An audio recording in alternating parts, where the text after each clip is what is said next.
Welcome, my friends, to the Sage of Quay Radio Hour, your home for free and critical thinking, and I'm your host, Mike Williams.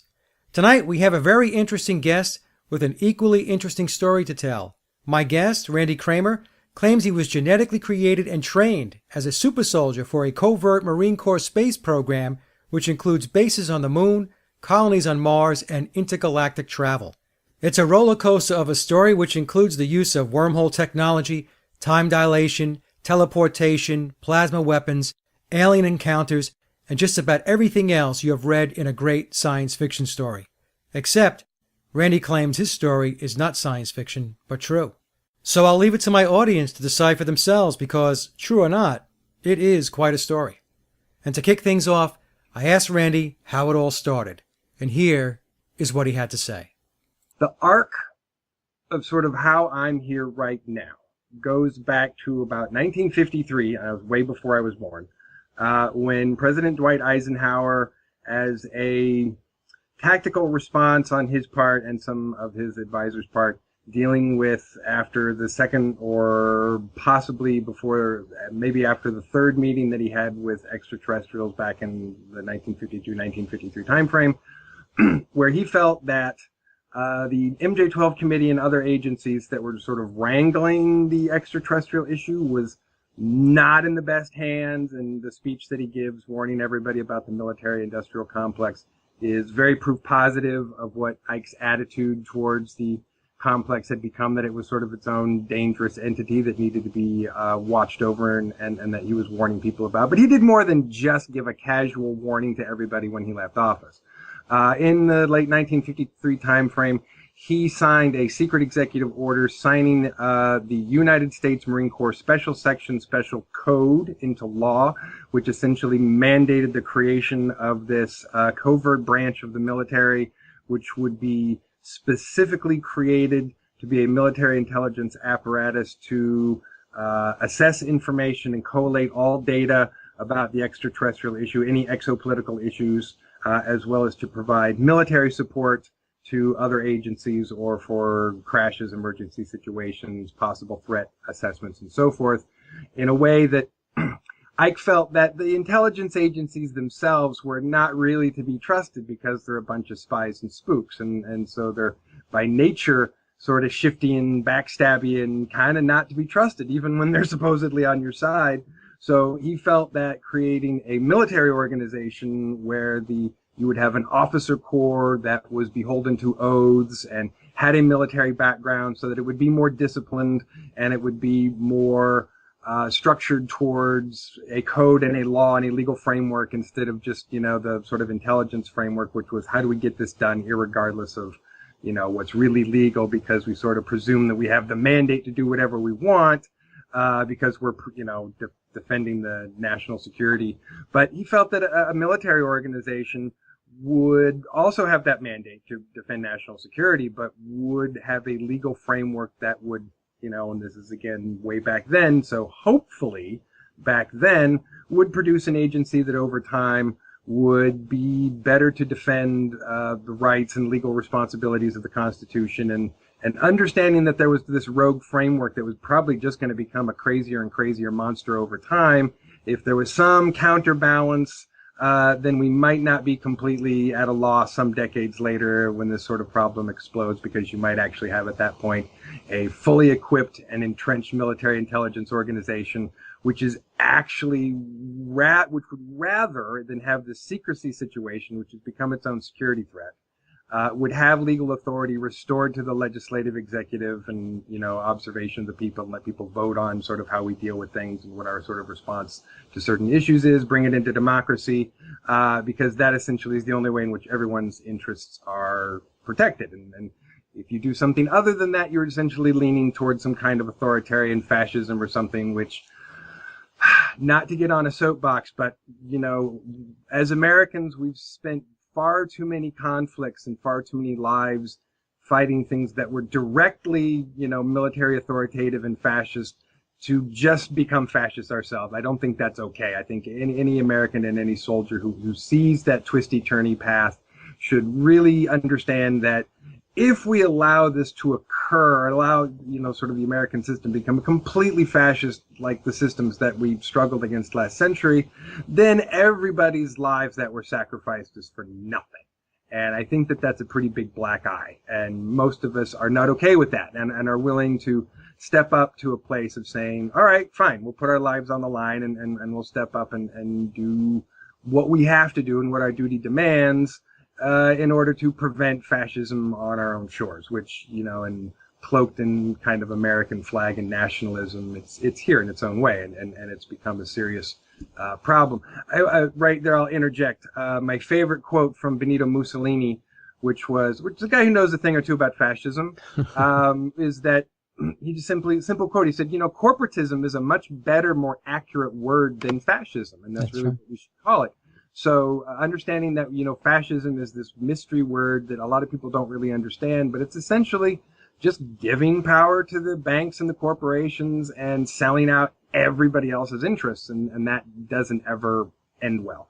And I think we can certainly look at the current situation that we're in and see how it's not going well at all, as long as we continue to go down that path, and that some kind of turnaround is a good idea. So, long introduction there about why there should be a military intelligence apparatus that Ike wanted there to be, created back in 1953, that would hope bring sort of legal, ethical balance to the exopolitical extraterrestrial issue.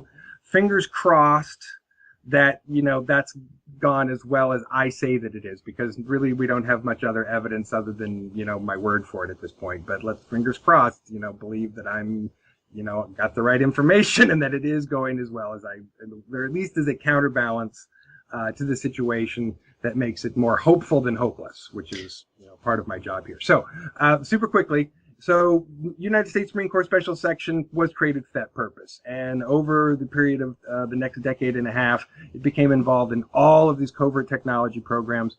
And so when the main genetic engineering technology started to really enter into the super soldier programs, which is about the mid-1960s, Special Section realized from looking at other super soldier programs that there was kind of a flaw in the way that everyone was approaching it, which was damaging the soldiers, damaging their psyches, and essentially making them not really good use of material, but it was what they felt was necessary to do in order to get people to commit to any order at any time, essentially kill anybody anytime, point the finger, and they'll do it without asking questions.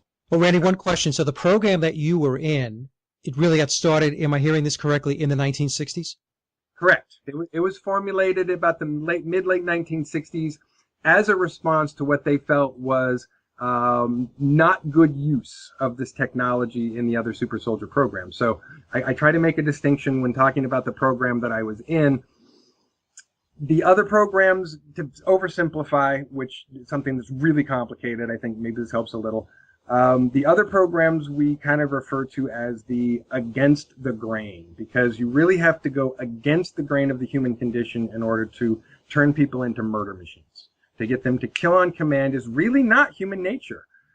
Human beings can be very aggressive, and we will defend our families and our communities and so forth with, vicious, aggression when necessary.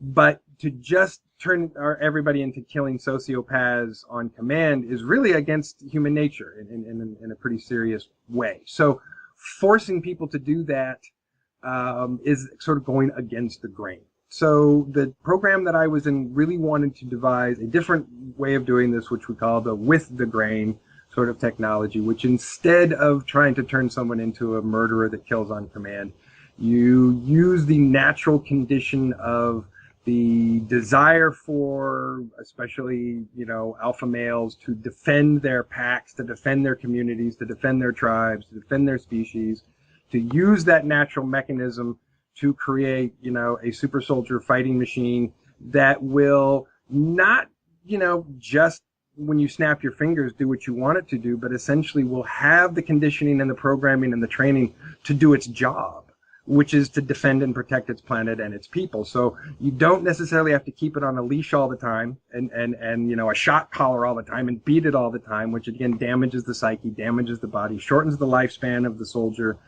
makes them less effective, not to mention causing negative psionic ripples of dark energy and, that we don't want to weave into the fabric of our society.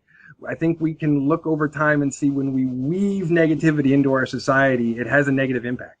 And it gives us a negative output. We have a negative civilization and negative society. When we weave positive things into our society, the whole sow what you reap thing, it plays out. So this is one of those cases where certain people might want to justify the use of this military technology, but to be honest, it's just a bad idea on every level. So one of the main things I want to point out, I was made a little differently, and we encourage that if we're going to have to use this technology, then we have to consider the damage to the people that we're doing this to, because that's unconscionable and sends, again, a bad ripple through civilization.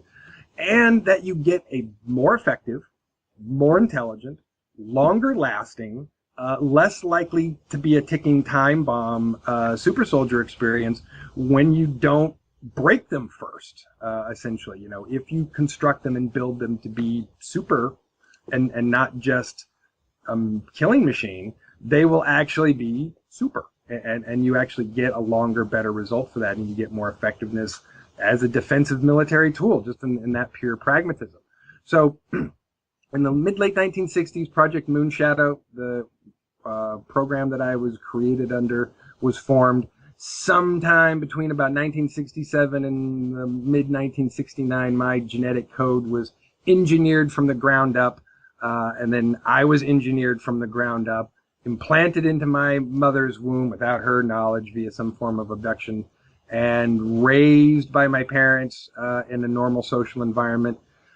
Also, one of the things that the program we were trying to do, sort of with the grain, understood that a healthy, stable family environment was actually more desirable than dysfunctional, destabilizing family environment. So the whole goal of trying to put me into a family environment that would be stable and functional, and sort of with a sort of ethical, moral guideline was part of the plan.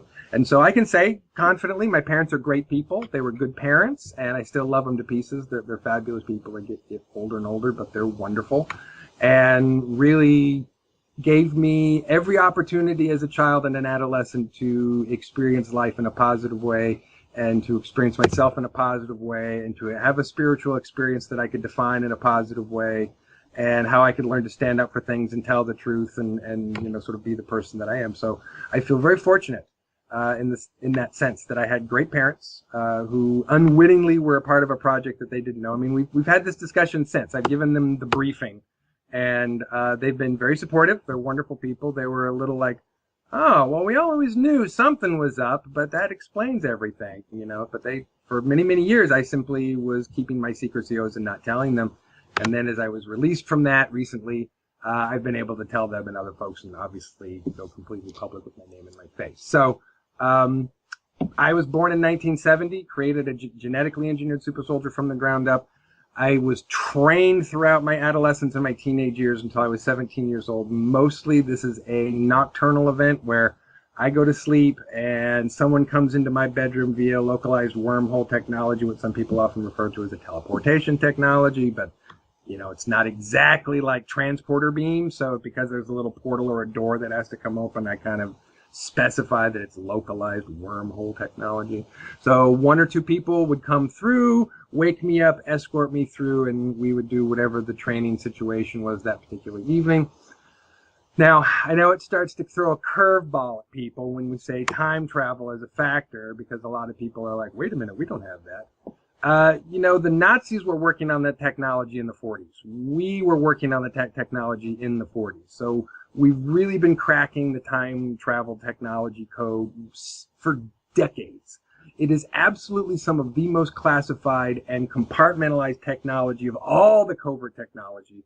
So even among people in the covert space program, the guys in Time Corps who have access to the really good time traveling equipment and have the time travel maps and have it all mapped out and everything, that's a whole nother level of secrecy and a whole nother level of what's going on that I know very, very little about, other than that it exists.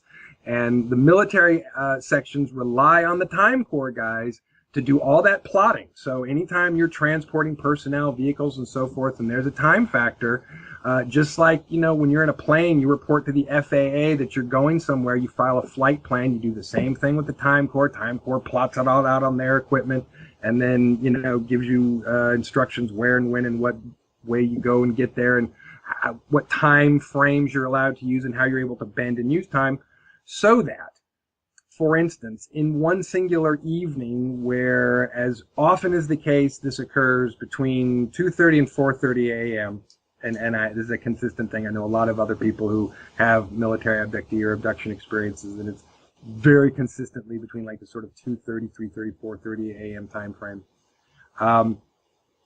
That, let's say, someone comes in at 3 a.m. and then I come back at 3:15.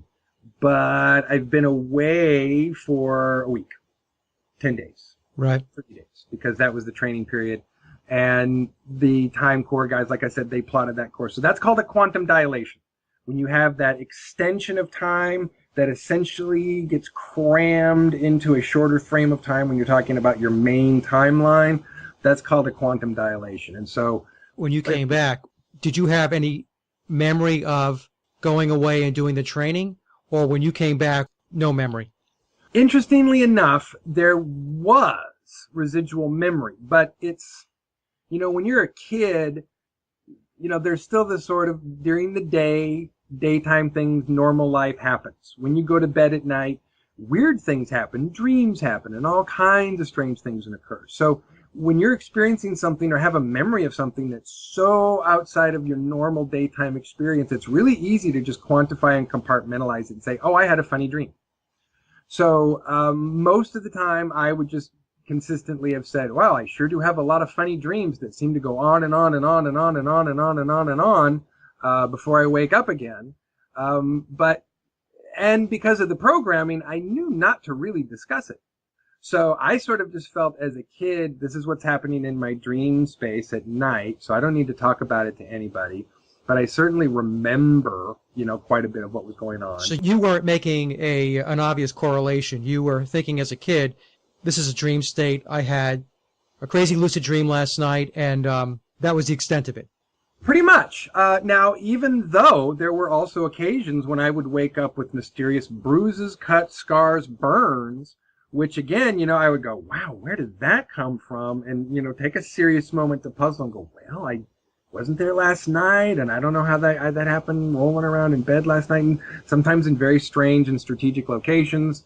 But again, that was not something to explain away by the sort of daytime existence of what reality is. So I would just kind of scratch my head and take it and go, put it on the back burner, because I felt like if anything I really didn't understand when I was young, I could always put it on the back burner and come back to it later. I didn't feel like I had to really struggle if I didn't completely understand something as a kid. I would just go, well, I don't completely understand that. I'll put it over here and come back to it later.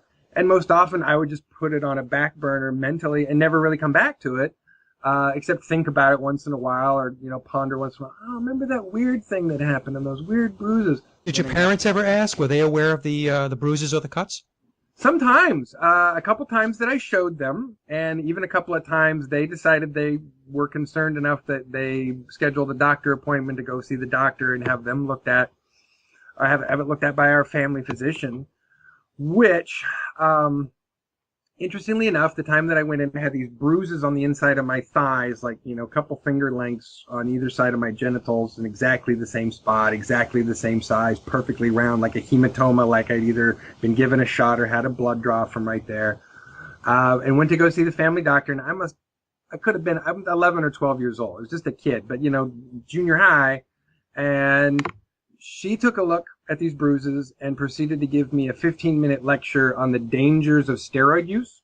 So she clearly thought that they were hematomas, because she gave me a lecture like she thought that I was shooting myself up with something in order to give me that lecture. But I was so shocked that she was having this conversation with me about something I understood nothing about. How old were you? 11, 12. Yeah, okay. That's kind of an odd discussion to have with her. I thought so.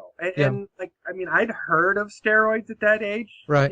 I knew that they existed and maybe people cheated in sports with them, but any notion of how I get them, or that how you would administer them, or why I would want to use them, or, oh my God, at 11 or 12 years old, if someone said, you'll get big and strong if you shoot this needle into your leg, I'd be like, I'm not shooting any needles into myself at any age, but certainly not at 11 or 12. It was just very silly. So I was just so shocked that she's sitting there having this conversation with me, I just kind of sat there, dumbfounded, eyes wide open, nodding, okay, okay, and you be done, and I'm gonna get out of here. Yeah. And that was such a negative experience. I felt like I wasn't being listened to, I wasn't being taken seriously, and I was being completely misjudged for whatever was happening. I wasn't encouraged to want to go back to the doctor anytime I had a strange burn or a strange scar or a strange experience. Now, I had a really fascinating high school chemistry physics teacher who was this old JPL, Jet Propulsion Lab burnout. Like, he had been in aerospace for a number of years and just got tired of, the rat race of aerospace, and helped work on like satellite stuff and early space program stuff and laser stuff. Really cool guy, Earl Fullerton. Anyway, he was sort of, I'm not quite retired yet, going to teach high school, chemistry and stuff. Really nice guy. And I had these very strange burns that had just sort of appeared in like these 6 different sort of weird strategic locations across my body. And I was talking to him about them. I was happening to talk about them. And I said, I've had a couple chemical burns in chemistry class before, so I know what that's like. And this doesn't seem like a chemical burn. And I know I haven't been exposed to like any weird heat source that, that I burn myself strategically, or don't have a curling iron, or anything like that. And I'm really confused at where these, what appear to be burns, could be coming from. And him being the sort of, super genius photographic memory guy, just offhandedly says, well, could be radiation burns. And I snipped back like, well, I haven't been around or exposed to any radiation. And he snapped back, and I thought you were paying attention in class. Radiation's invisible. How would you know? And when he said that, it just, hit this, I'd like dung a bell in my head, and I just had to go, oh yeah, I wouldn't necessarily know. So I didn't have any other explanation for where these burns could have come from, except some kind of unknown source of localized radiation that left these perfectly little round, about the size of an eraser tip burns.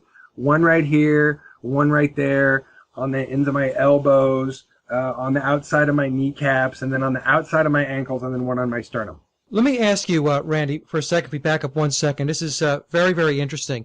If we step back, we talk about the program itself. This program was done in parallel. In other words, it was outside of Majestic 12, MJ-12? Correct. It's part of United States Marine Corps Special Section, which, there's cooperative effort between MJ-12, but it was a USMC Special Section program. Correct. Okay, so now some people are going to ask, how did this coexist? Who was responsible for overseeing your program? Was it the president? Was it outside the presidency? Do you even know?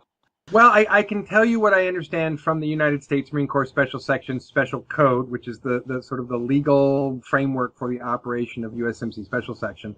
So Special Section is supposed to, it has its own officer cadre, which answers to the Special Section Code, and its own O's, which are of military officers, and they are supposed to directly answer to the president, correct? Because Eisenhower signed in a secret executive order mandating their creation and mandating a chain of communication that was supposed to go between him and the president. Now, I would say that over time, I can't say that chain of communication has been kept as open as they would have liked to in the early days, because I think over time, the MJ-12 committee was doing such a whitewashing job to any of the presidents that were coming in, that anything that any of the USMC Special Section officers tried to do as far as communicating would have been seen as directly contradictory and possibly even threatening to whatever MJ-12 was doing. So if MJ-12 was saying, no, we got to keep the president in the dark, but then decades ago, USMC Special Section was really taking a stand at that point, saying, no, that might have been really problematic back then. It was much more chaotic back then. I think that's more the stand that they're taking now, and I think that the president has been briefed, but is still in a really tight situation as far as, it's like a Jenga game. If you pull the wrong stick, the whole thing is going to just explode, and someone's going to go, if I can't have it, nobody can, and it's going to be this crazy disaster. Because to sort of answer your question now, it's more complicated than just the MJ-12 committee and United States Marine Corps Special Section. What happened was, as early as the military intelligence agencies realized that there was a serious extraterrestrial, exopolitical, technological question, anybody who was smart enough to rub two brain cells together realized, if I get my hand on that technology before anybody else does, I will have the biggest ace up my sleeve in the world. So it was not a secret that the first guy that has a spaceship with a disintegration beam and everyone else is driving around prop planes, or we haven't even developed jets, or we're just developing jets, and you've got a flying saucer with a particle beam weapon on it, guess what? You win. You don't just win the war, you win everything, because that's a leap of technology that makes somebody else's air force just irrelevant. So when you have that far of a leap of technology, it's a huge tactical advantage. And I would say this is an example to anyone who thinks that may not be true. A single squad of, say, 12 or 16 soldiers, Marines, let's call them, contemporary Marines with contemporary battle gear, okay?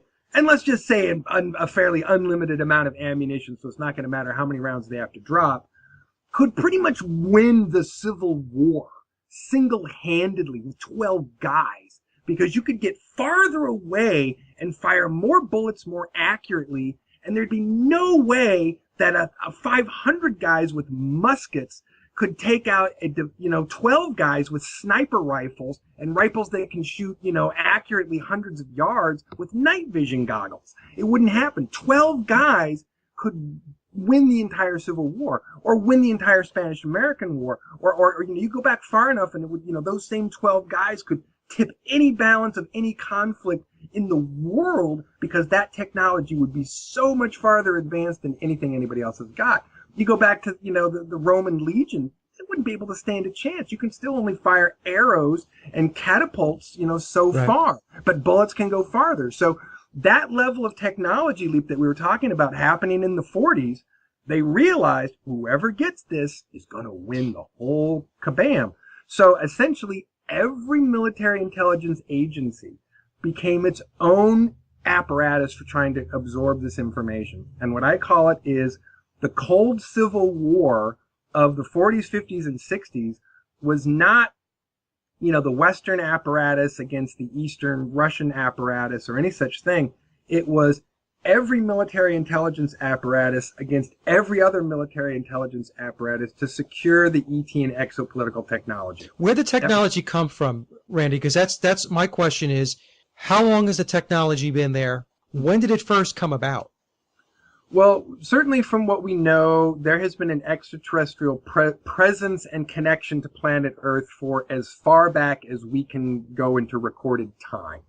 But as far as the modern acquisition of this technology, it can pretty much be targeted to some specific events that occurred in the late 1930s, where extraterrestrials who were in communication with members of the German hierarchy and the German military-industrial complex were acquiring that technology through a, sort of psionic telecommunication program, one of the very, very first sort of 20th century psionic telecommunication programs between extraterrestrials, in order to get some of this propulsion technology and some of this energy generation technology, so that some of the first crude alien reproduction vehicles that the Nazis were building, had some pretty advanced technology, but they weren't going to tip the balance, of the war yet. They really needed to develop some better, faster, stronger air material, as well as their sort of weapon material.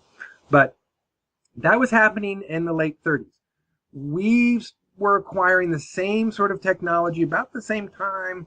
That was the invention of high-powered radar. High-powered radar, for the first, maybe decade that it was in operation as a covert technology and as a technology that people were aware of, was responsible for a number of crashes by extraterrestrial vehicles because it messed up their guidance systems.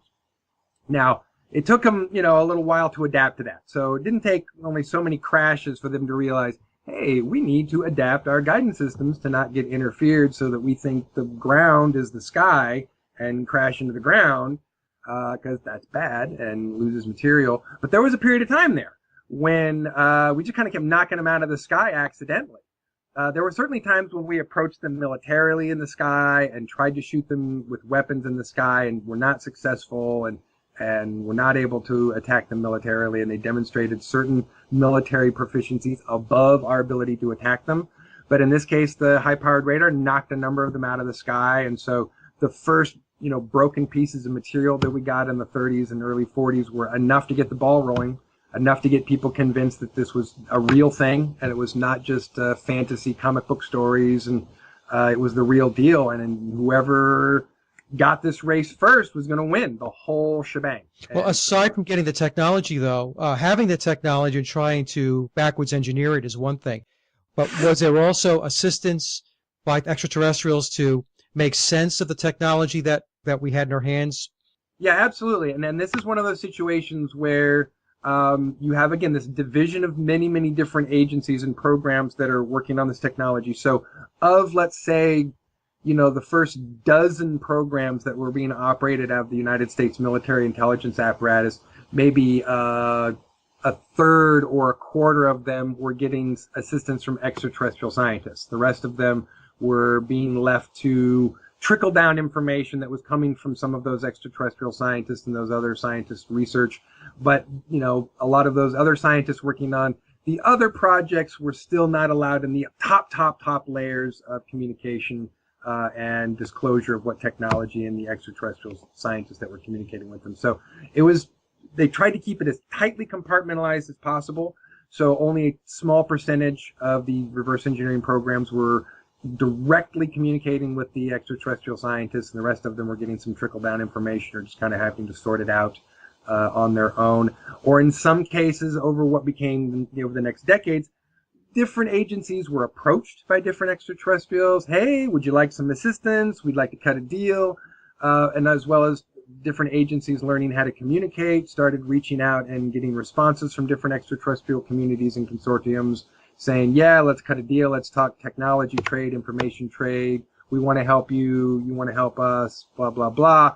And not always to our benefit. Sometimes, when a carpetbagger comes in and says, if I got a deal for you, it's not really a good deal. And so some of those first deals where someone came in and said, I got a great deal for you, kid, it was a really bad deal, and we had to sort out some bad contracts in the early days. So this compartmentalization then says that we do have this, lack of a better term, a secret shadow structure, a government complex, whatever word you want to use, that is so compartmentalized that even very high-ranking, let's say, officials within the government, we'll take the U.S. as an example, are not in the loop. That is absolutely correct. And what you have are, let's just throw an imaginary number out there that's, in the ballpark. Let's say you have 24 levels above regular top secret. And those are your increasingly higher and higher and higher levels of deep black or deep, super top secret programs.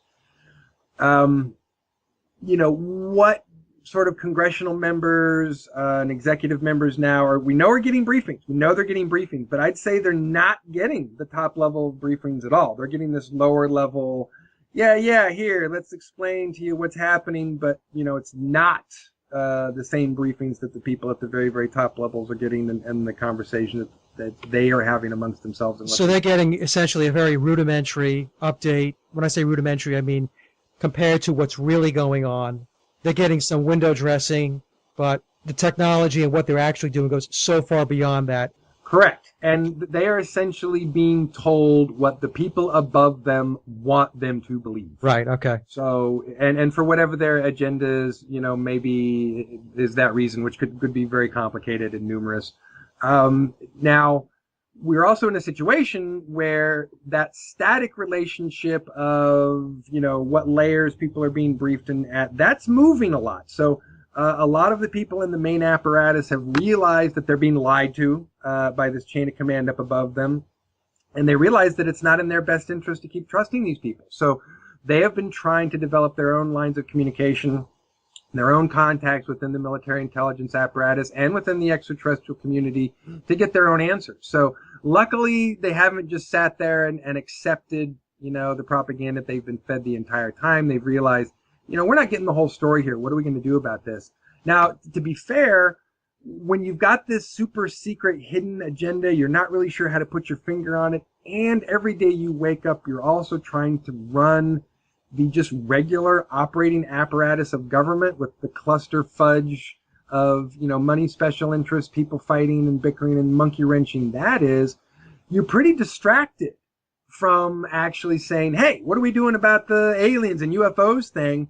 When it's like, oh, come on, why are we talking about that again? We got an election coming up and the economy's tanking and people are right. I mean, there's 19 other conversations to have when you're in political office to keep you distracted and to keep you focused on other things than to say, hey, we really got to sort out this alien extraterrestrial thing because it's really, really, really important. So I think plenty of people understand that it's important, but they've been told for many decades now, hey, somebody else has got the problem. You don't have to worry about it. The best and brightest minds are on top of it. Don't worry. We'll let you know anytime we need to let you know something. And so they've kind of coming from a place of, they've just been told that for so long that there is still this kind of conversation that you will have even among certain people within the government or military intelligence apparatus when you say there are rogue agencies who have this technology and they're keeping it from us and we need to have this conversation. Even there are people who will say, well, yeah, they're super secret, but I don't think they're really out to get us. They're doing what they have to do. So people, will reiterate that propaganda because it has been handed down to them over the decades that, oh, we got it. The best and brightest minds got it. But I think enough people in Congress, senators, and the executive branch have been briefed in the last decade. And certainly Dr. Stephen Greer's and the Disclosure Project, there's specific dates that they, handed out big packets and briefing videos to every member of Congress, the Supreme Court, the executive branch, more than once. Stephen Bassett and had the citizen hearings on disclosure at the press club, which was for 5 days. It was this huge event. They had some former congressmen who came, and they handed that video and briefing documents to, again, members of Congress again and members of the executive again. So to say that they don't know, that they're just busy with other stuff is ridiculous. They've been briefed. They know. They understand what's going on. But because they've been giving two stories, they're like, who do we trust? What do we do? So I think the conversations that are being had are, how do we get at the truth? Who do we trust? What do we need to do about this? What do we need to change our arrangement with these people? If we can't trust them, should we trust these people and go with what they're saying?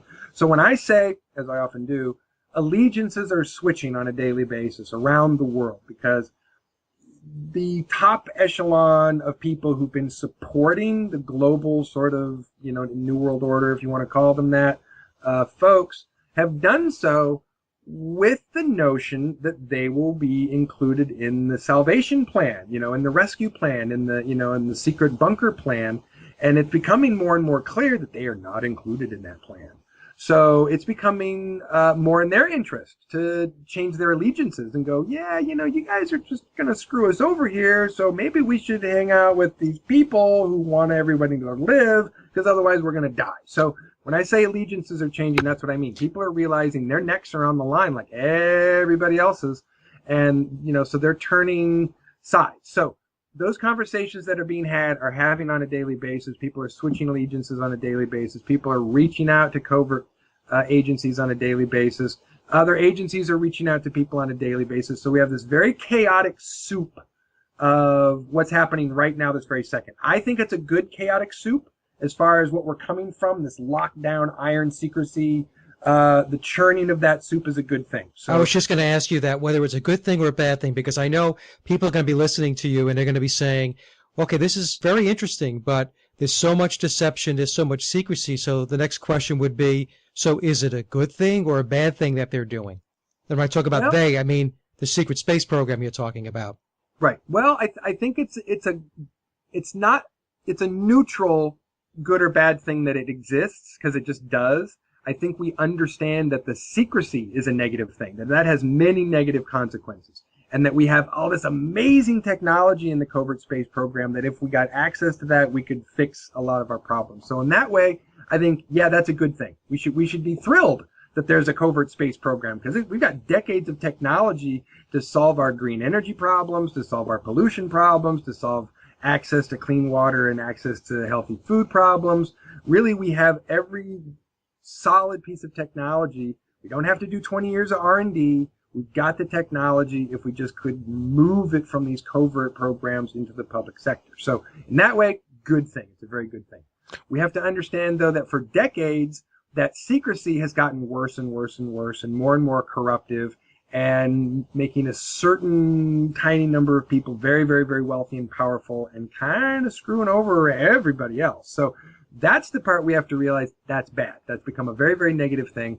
And so this churning of what's happening right now, when I say that's a good thing, that means it's a good thing because we're coming from decades of nothing to see here, to more and more people going, yeah, there is actually something to see there. We know there is something to see there. We know that you're lying to us. We know that there's, tons of evidence now. It's not just a few bits of evidence and a few photographs. It's tons of whistleblowers, hundreds, thousands of whistleblowers, and thousands of photographic evidence and thousands of videos and hundreds of thousands of abductees and just the evidence is becoming overwhelming. What are they waiting on, Randy? I mean, in other words, is there like a moment in time that they're anticipating? Because I was watching some videos today. The technology with regard to even amateur astronomers can pick up things now that clearly that they would prefer that people not see. I'm talking specifically about the moon. So why won't they come clean? What's the hang up?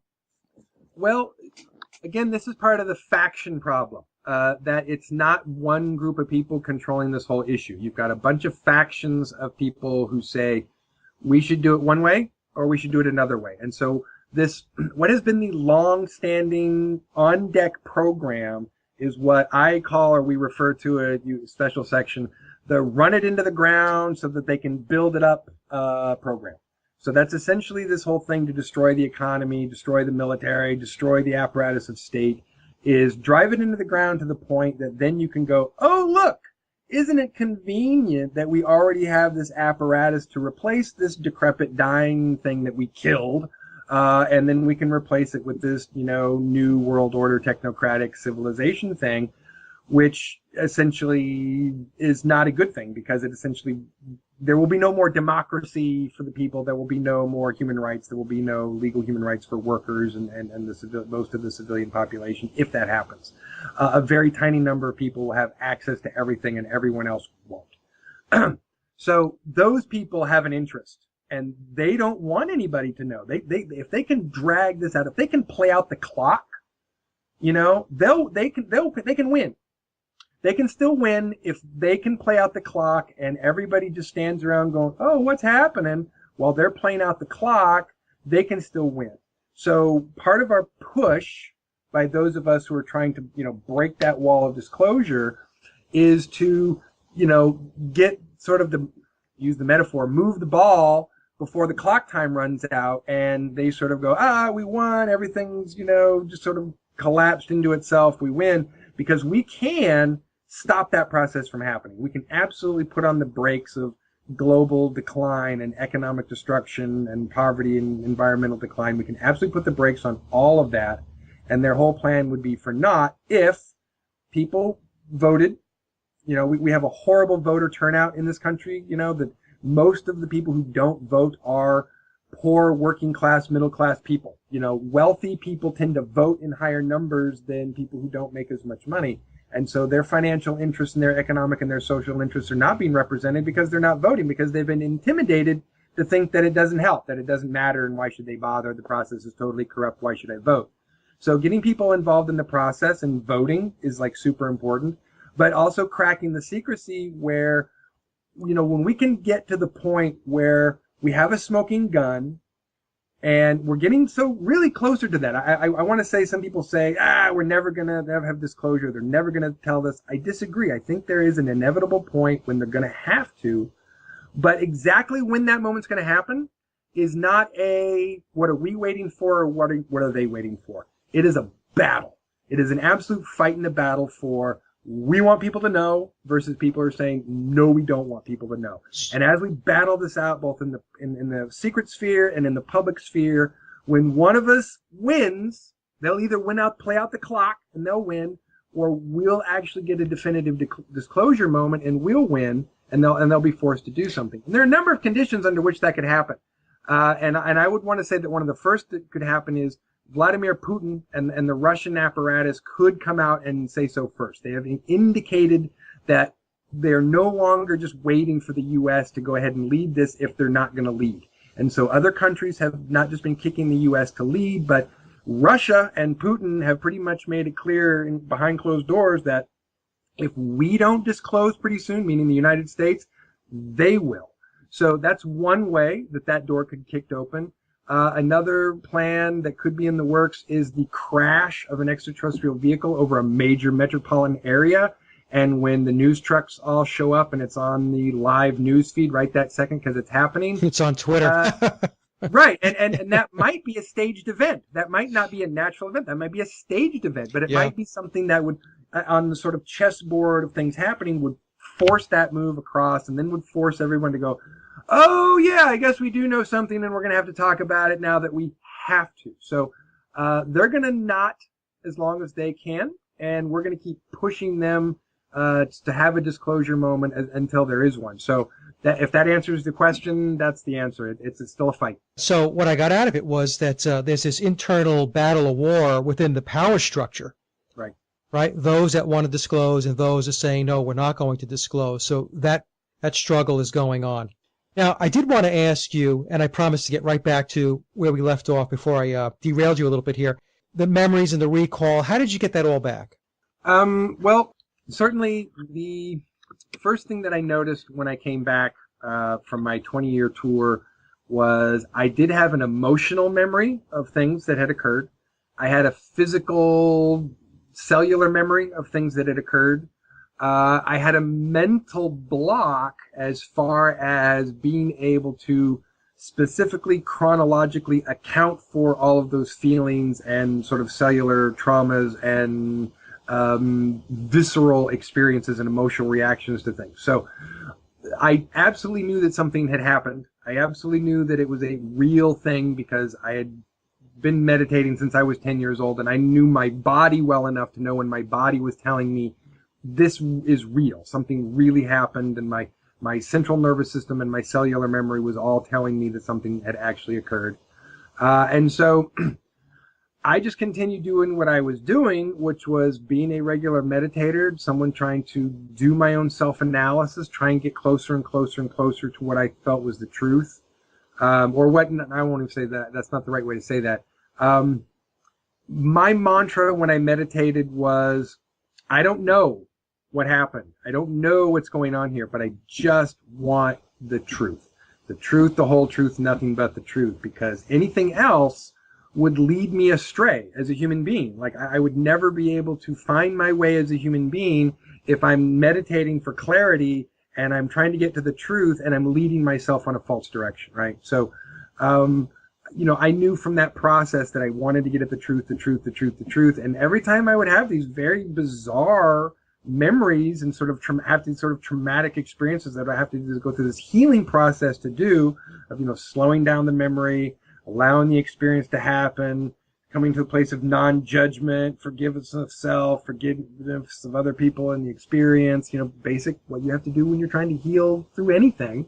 And then being able to, and feel a release, from that, and knowing that there was a real experience happening, because obviously if you're going through a process to heal and forgive a trauma that's not real, you're not really going to have a real experience from that. You're going to have a catharsis from that. And so having these real cathartic experiences from these processing experiences was also leading me to understand that something very real was happening here, even though I didn't have all the pieces. So it was a lengthy process, but it was a constant, daily, meditative, deep, digging into my memory process to get at the truth and slog away a little bit at a time over decades to get to a place where I could finally understand the larger scope of the experience, have enough of a grounded sort of healing experience with it that I could look it in the face and not panic and not completely freak out and go, oh my God, I can't deal with this. At what point, Randy, did the dots connect and you felt like, you know what, I think I have the picture now? I think I was really getting a clear picture after about 10 or 11 years, but I would say it was probably another 5 years before I really could say, okay, I got it now. I was really getting a clear picture, like I said, after about 10, 11 years, but there were enough pieces missing that it was about another 15 years Hmm. before I could say, I may not have this 100%, but I got this. I understand what's happening. I understand what happened. I understand an arc of this happened, then this happened, then this happened, and I could sort of see the chronology of it, and I could, go into meditative states and come way back and look at the arc of time and go, this happened, then that happened, then that happened, and spell it out for myself every time so that I could really see it. And it was one of those things that I want to be very clear about this too.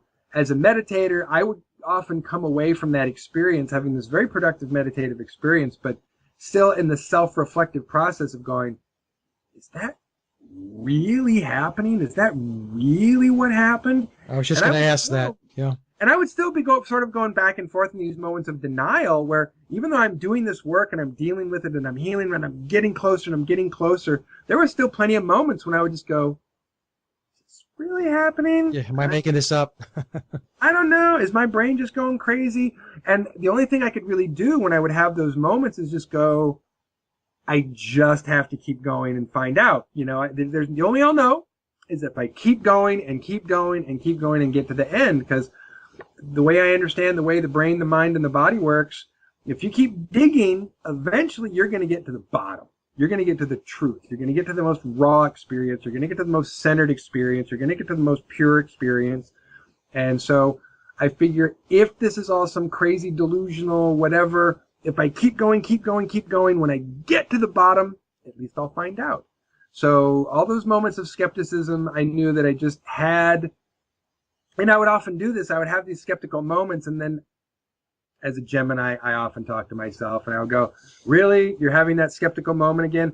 Let's remind ourselves. This happened, and that happened, and this happened, and the scars, and the bruises, and the burns, and then I would go, oh yeah, right. There's a stack of evidence that I have to be, mindful of that is hard to look at all at once sometimes. And so going through that process I felt like, trying to research a history that was my history, but still was a history I didn't fully understand. And that every time I had a new chapter, I was scratching my head trying to make sure I understood how that chapter fit into the larger context of the story and how it made sense too. Because if I got to a place or a chapter or an event that didn't make sense in the other context, then I would go, hey, wait a minute, that doesn't make sense in this other context. How can that be correct? And sometimes things would be out of order. So I would just have to really get that expansive view and see in the chronology of, no, this experience goes right there. And then I could go, oh, that makes sense. It goes here, before that, after that. And so sometimes it would be like really like a puzzle. Like you've got puzzle laid out in front of you and you got a piece and you're like, where does that one go? Oh, it goes there. It has to go next to that one and in front of that one. So it was a lengthy process. And You did it on your own. well, yes, and I also, was constantly seeking help in the sense of trying to communicate with healers, advisors, meditation teachers, my yoga teacher, Qigong teacher, just to try and get advice or ask questions. So I was getting help, in that sense, I was getting guidance, but I was certainly every time I would really sit down and have the conversation. Okay, I know this is going to sound crazy. This is what I think is going on. And I would lay it out for them, and this is to some of my wisest, most amazing friends and teachers, a yoga teacher who's a Kundalini yoga teacher who's been at it for decades, super smart, wise human being, and some other really, really gifted people who I felt, okay, if there's a person who's going to understand sort of this deep psychic, psychological, spiritual experience, it's going to be these people. And those people, when I would say, here's what I got, what do I do with that? They would all pretty much say the same thing, like, wow. Hmm. I can't tell you what to do with that. I can't tell you what you should do about that because that's so on you to decide what you're going to do with it. But they were certainly really supportive and, well, are you meditating every day? Yes. Are you making sure that you're doing your grounding exercises? Yes. Are you making sure that you're staying really centered? Yes. Are you are you got feedback? Is there someone you can get your feedback with and talk about your meditative experiences, talk about your experiences? Not enough.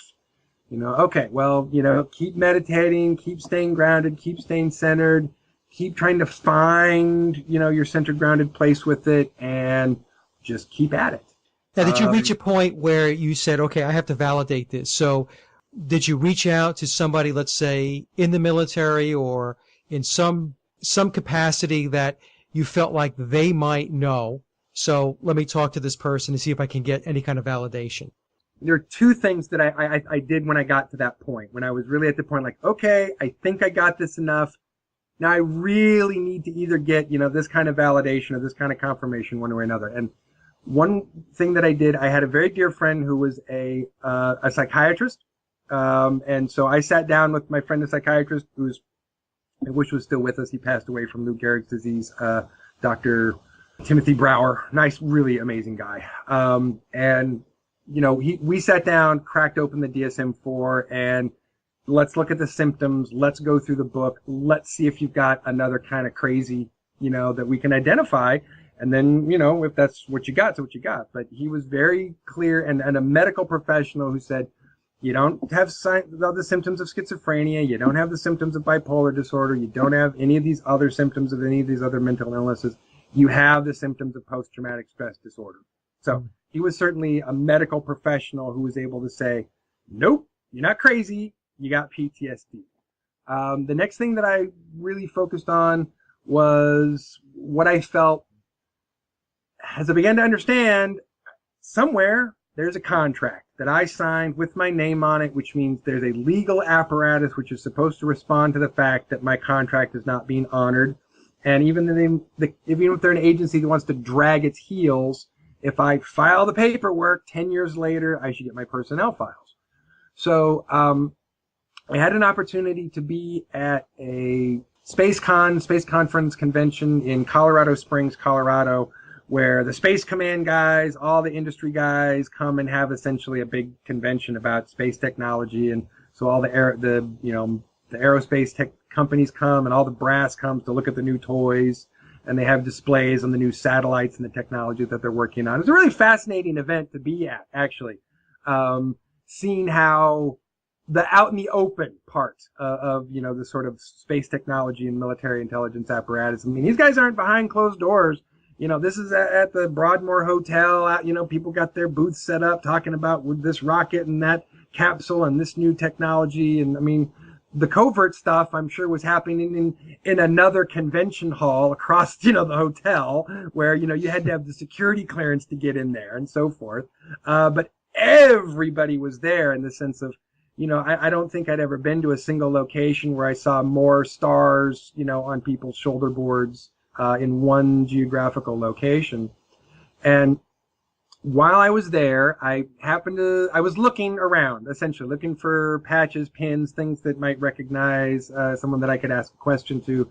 Essentially saw an officer who had JAG pins and was in an Air Force division that I thought, maybe I should ask this person a question. And I was a good intuition because I walked up to this gentleman and I said, excuse me, I have a question if you don't mind. I have a friend, who was in a covert, unacknowledged special access program. Would just like to get his personnel files, sort out benefits, blah, blah, not trying to be whistleblower, yada, yada. Any advice on what they can do? Because obviously if it was in an unacknowledged special access program, you can't just go ask. And I totally asked the right person because he just said, oh, no problem. I'll tell you exactly what you do. He said, first of all, you have to understand, your friend has to understand that the second that you were discharged from that unit, you lost your security clearance. So your unacknowledged special access program security clearance, you no longer have. So you no longer have permission to ask for your own records because you no longer have the clearance that you used to have in the unacknowledged special access program. So he said, if you personally go to any of these agencies and say, I want to ask my records, I was in this program, they're all going to do the same thing and say, no such thing, but no such program exists. There's nothing we can do to help you. He said, now what you have to do is you have to go to an elected representative, a congressman or a senator from, where you live and request that they make the request on your behalf because they actually have the clearance to make that request and get the complaint forms and get the paperwork. And he said, so what you want to do is get your congressman's office to request the agency that you feel probably has those files. And I was like, I'm pretty sure it was an NSA program. And he was like, probably. So he said, you have to ask your congressman's office to write them a letter and request an MJ-12 complaint form. He says, there's a complaint form. Most people don't get them. They don't want people to hand them out, but there's a complaint form. And it's called an MJ-12 complaint? Called an MJ-12 complaint form. Because they tell us that MJ-12 didn't really exist. Right. Well, because, again, it's an unacknowledged program. So right. I can't ask for it. But my congressman or my senator can ask for it.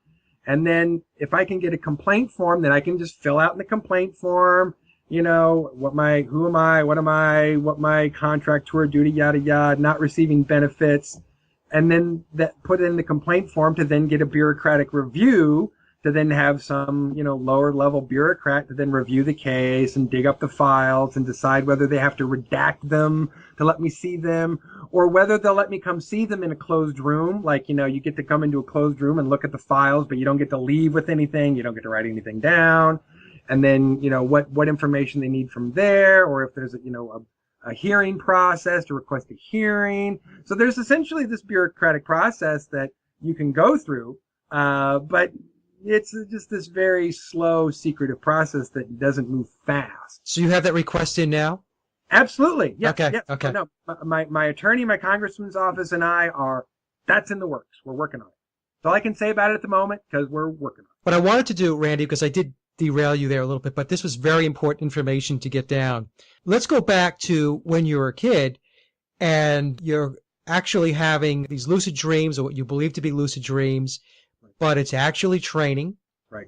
And then you reach the age, I'm going back to some notes I have here, you get to 17 years old. Correct. That was when my 20-year tour began in the EDF, MDF. It's a 20-year tour. It was, and the reason people get this easily confused, is because there was a 17 years, 3 months, 14 days that I was in the MDF in Mars. But it was a 20-year tour. So the remainder of that 20-year tour, I was very fortunate. I got promoted, got to go to flight school, and I spent the rest of that time as a pilot in Project Radiant Guardian on the EDF SS Nautilus as a pilot on a fighter. Okay. So that encapsulates a 20-year tour, but often people say 17 because that was my tour of duty in the MDF, was 17 years, 3 months, 14 All right, days. but from 1970 to 1987, you were not in the service yet.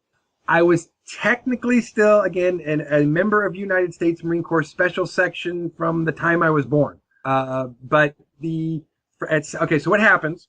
When I was 17, the United States Marine Corps Special Section now has this parcel of soldiers that they've trained up to that time that, sort of come to their due date at that time. And then that parcel of soldiers is essentially parceled out to a project called Project Mannequin. Project Mannequin is this sort of global covert military project which accumulates all of a percentage of people's super soldiers that they parcel out to this global program to be applied to the larger Earth Defense Force or other military apparatus systems. So from Project Mannequin, you could get parceled to any number of other military intelligence programs that need genetically engineered or specially trained super soldiers. In my particular case, one of the parcels then that Project Mannequin sends to the Earth Defense Force was where I got put into. So that parcel then of super soldiers gets sent to the moon, and there's a contracting, a paperwork process where you're all inducted into the Earth Defense Force at that point. And then the Earth Defense Force decides where do they want to send you. And so this is why this all gets very complicated sometimes. So I was parceled in a section from United States Marine Corps Special Section to Project Mannequin, and then parceled in a section from Project Mannequin to the Earth Defense Force, and then parceled in a section from the Earth Defense Force to the Mars Defense Force, which is a private military contractor that that works for the MCC, the Mars Colony Corporation. So that's why it all gets complicated, because there's many levels of separation that are happening there. So when you're a kid, then you're having these moments at night, these dreams, which you believe to be dreams, but actually what's happening is you're going off, you're getting your training. Correct. And then They would bring you back into your bed, back into sleep. You might have maybe missed, maybe had a time lapse of 15 minutes here, but you spent much longer periods of time in the training. But when they brought you back, they funneled it into a 15-minute piece of time that was, lack of a better term, and correct me if I'm wrong, missing. Some people like to call that a missing time experience. If you don't remember what happened, that's how it's a missing time. Yeah. Or if you sort of think 15 minutes passed by, but really it was like 5 hours, like it's noon, and then you think 15 minutes went by, and all of a sudden it's 5 o'clock. That's a missing time experience. I've had one, certainly had those. But when you go away for a very long time and then come back, that's called a quantum dilation. So Okay. specifically, yeah. So essentially, cramming a much longer, larger amount of time into a smaller amount of time is not actually what's happening, but it's a way of sort of linear describing it, but it's called quantum dilation. Okay. Really, there's two parallel processes going on. There's you as Randy as the boy, and then there's Captain K. There's two parallel existences. Am I Correct. okay? Correct. So in 1987 is when I guess you're ready now as a super soldier. Right. So take me from there. What happens at that point? How did you go from being Randy Cramer, the boy at 17 years old, to the super soldier? Sure. So basically, the night of November the 17th, 1987, which in this case, because it was about 2:30 in the morning, would have been the morning of November the 18th, 1987. As is pretty typical for this type of going away situation. Like I said, localized wormhole opens up, a couple of guys come through. But this time it's not, we're going away for a training exercise. It's, we're going away for much longer. So we went through that wormhole to a underground facility that I believe is in New Mexico, where we boarded an Aurora TRB-3, which is the sort of black triangular craft that Right. I believe they're been contracted. The Air Force has been contracting them by Boeing to make them for a number of decades. So they're still this sort of standard fare, atomic powered infrasolar craft. Not the most advanced thing that we have, but when you want to use something to get something into space or shuttle to the moon and you don't want to use rockets, you essentially still use these TRB-3s. There's some other vehicles that they use as well, but they're still a standard workhorse, kind of vehicle.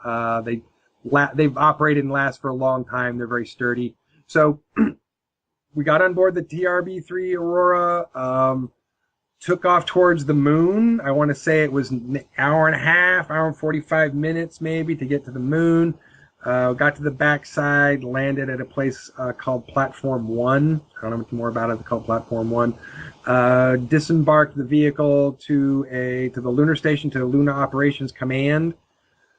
Were escorted to a temporary quarter and then went through like a medical screening. Were you above ground or below ground on the moon? This was Randy? below ground. Below, This would have okay. been below the surface of the lunar surface, correct? Okay. So a medical exam, and then return to the temporary quarters, and then to the administration section to actually sign the EDF, Earth Defense Force contract, and have someone sit there and explain it to you. And I mean, as well as, they want to try and explain a 2-inch contract and, for you to just initial and sign.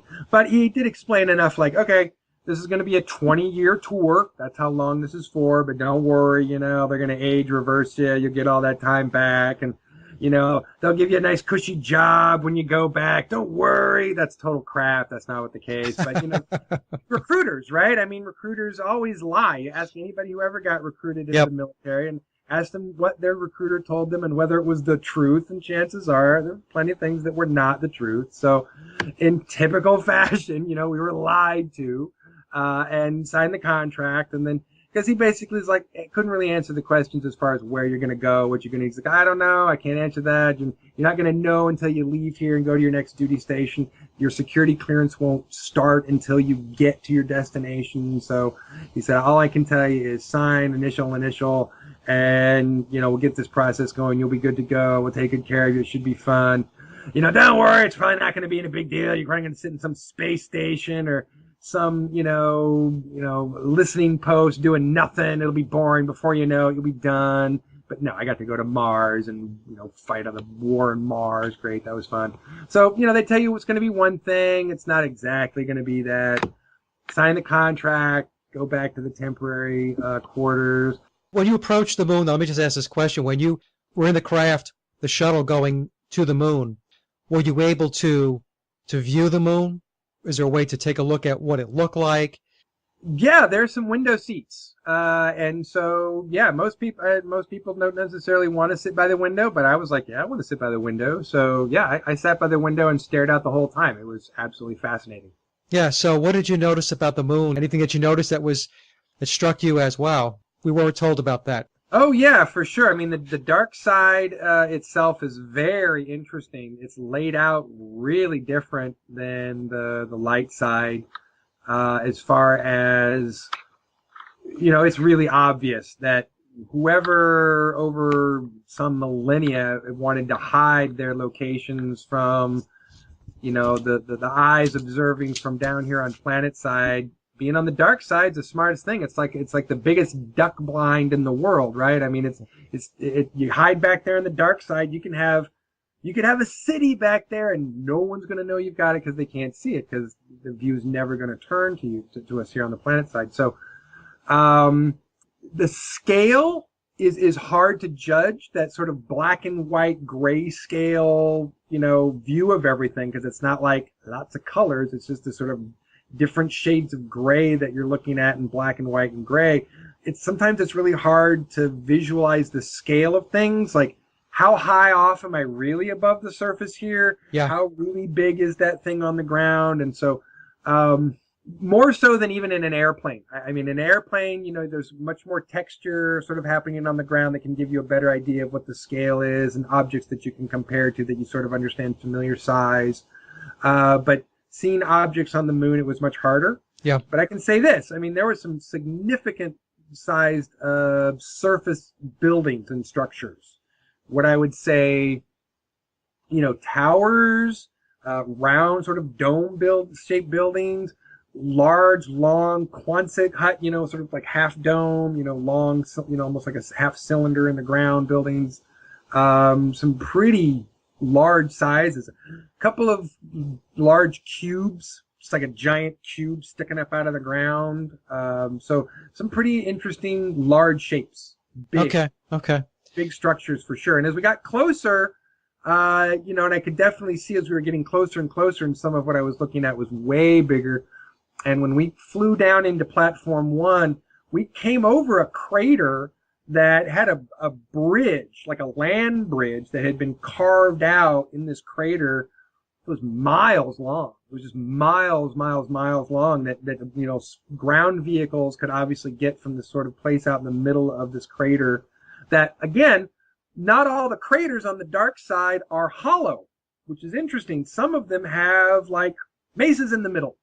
So a crater that has a mesa in the middle is not an impact crater. Right. That's dug out somehow, or some other phenomenon that has occurred there. It's obviously not an impact crater. So in this particular case, we came down over a crater that had a large mesa sticking up, out of the center that looked, a couple thousand feet easy off the ground, the floor of the crater, with a land bridge that sort of came out and made it like a giant L shape that was miles long, miles. Okay. And then came to a structure in a building that was, just looked like it had been there a very long time. Not like that we are the original manufacturers of this particular structure, but maybe that we're just using it right now. But it was massive. It was large. An engineering project to build something like that would take more of a manpower, personnel, engineering, raw work, and energy than building like the Hoover Dam or something. I mean, it was bigger than that. Were you aware if humans were able to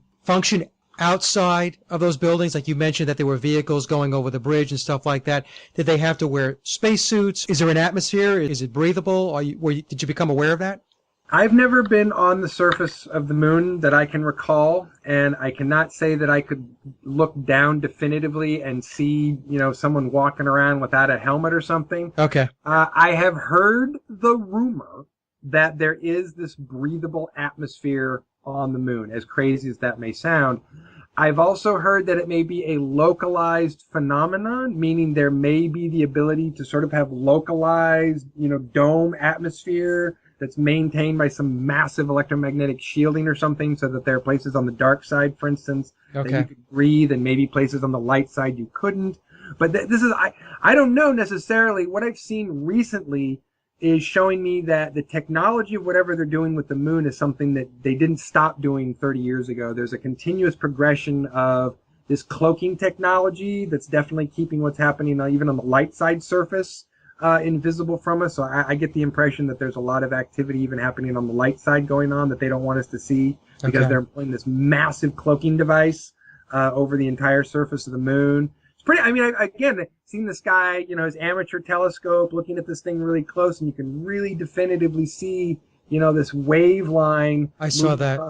Yeah, Yeah. I mean, I've seen phenomena like that, and I can't tell you that it looks like anything else other than either a electromagnetic shield to protect from incoming projectiles, or a cloaking shield of some kind to, hide whatever's happening underneath that. I've never seen anything else that looks like that. Fair enough. So once you were inside the building there, were the beings that you interacted with, were they all human, or did you see beings that were non-human?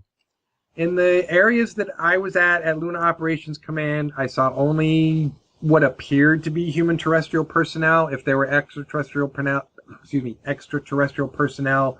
they would have looked, humanoid, and I wouldn't have been able to tell the difference at that time. So I didn't see anything that would have indicated that we were dealing with, direct, overt extraterrestrial involvement. But that would have been on purpose. We would have been contained to an area that if that wasn't anything they wanted us to see, then we wouldn't have on that particular visit. So I consider, from my memory of that experience, it was a very sanitized visit. We only saw a very limited area. We were there for the minimum amount of time that we needed to be, and then, gone. It was essentially just a processing center. I certainly didn't see the entire Luna Operations Command or the entire lunar base. We were at this one little processing center that I arrived at and departed from. That was, and essentially when we came back, that was sort of the same experience, except I also did, when I came back on the return trip to the moon, well, we got to have this sort of farewell ceremony, and because I had gotten promoted to an officer at that point, I got to go to the officers' banquet at that point, which is a little nicer, and there were some, guest speakers and so forth. And in that case, we were in a building that was on the surface and had a large sort of, curved edge to, I think we were in some kind of a dome on the edge of it, because there was this massive glass wall that looked out onto the surface, and that you could also see the Earth, rising up like the moon out in the sky. It was pretty surreal. Interesting. So then, you got to sign your paperwork. Now, what would happen if you decided that I don't want to do this? Would they put you back on the shuttle and send you back to Earth? Somehow, I don't think that would have been the case. Recruiters are like salesmen. They're taught to always be closing, get to yes. Yeah. So I think that they know their job well enough to get you to sign. And if there's really a problem, then they go, oh, I gotta. Then they, usually. Don't make me call my supervisor. It's usually enough to make everybody go, okay. It's just my job. Don't take it out on me. So I think they're pretty good at just getting people to sign on the dotted line. What else are you going to do? Yeah. What else are you going to do at that point? I got to admit, you feel pretty powerless in the sense of, what am I going to do? Walk home? Yeah, exactly. What am I going to do? Say no? When's the next shuttle back to Earth? It's like you have a choice. Yeah. So then, they have you sign the paperwork, and how long were you there before they decided to deploy you? Not very long. It was less than a day. It was less than 24 hours. Okay. From the time that we arrived, the medical examination, signing the paperwork, and then on the shuttle and out of there. They had a pretty efficient system for that. Okay. So then what happened? They had sent you over to Mars? Correct. We boarded this much larger transport vehicle that took us up out of the sort of subterranean hangar that was parked in the moon on the Luna Operations Command. Came up around the moon, came around closer to Earth so we could take this final look at Earth, and everyone could sort of say goodbye and wave and think about their families and so forth. And it was a truly awesome experience to see the planet in sort of this large window space where you're seeing the whole thing. You're seeing it all as one cohesive thing without lines defining borders, and the color on the maps, it's all one color, it's the planet. And you definitely get a sense at that point that no matter what you've been taught your entire life, one planet, just one, and Right. the countries really just don't matter as much when you're looking it up there. And the oceans matter a lot more. You start to see from looking up at that perspective how much the oceans matter because of how much of space they take up. Right. And seeing the ice caps and how big they are, and as they melt, how important those are. So it really is quite literally a big picture view and lets you see the big picture. And when you can see the big picture, you changes your viewpoint.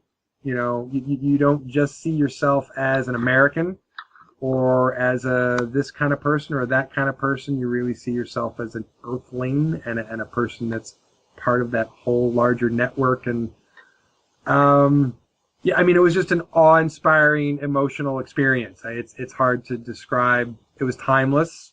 Like, I don't know if we were sitting there for 5 minutes, 10 minutes, 15 minutes. It seemed like it stretched out for a long time, but obviously we weren't there for hours. It was a finite period of time, but it was definitely a timeless moment of staring at the planet like that. It was pretty impactful. How large was the craft, Randy, that you were on at this point? So I've said this numerous times. I've tried to give the scale of it, and I had this claim for myself that as we walked into this hangar, the size of the hangar, the size of the vehicle, it's hard to register the scale. So it was at least 4, 5, 6 stories tall, 7. Wow. It was big. It was at least 6, 7, 800 feet wide. It sort of had a rounded front, teardrop to the back. It had kind of wings. It didn't fly, that tapered. It was a chrome, sort of reflective, mirrored surface.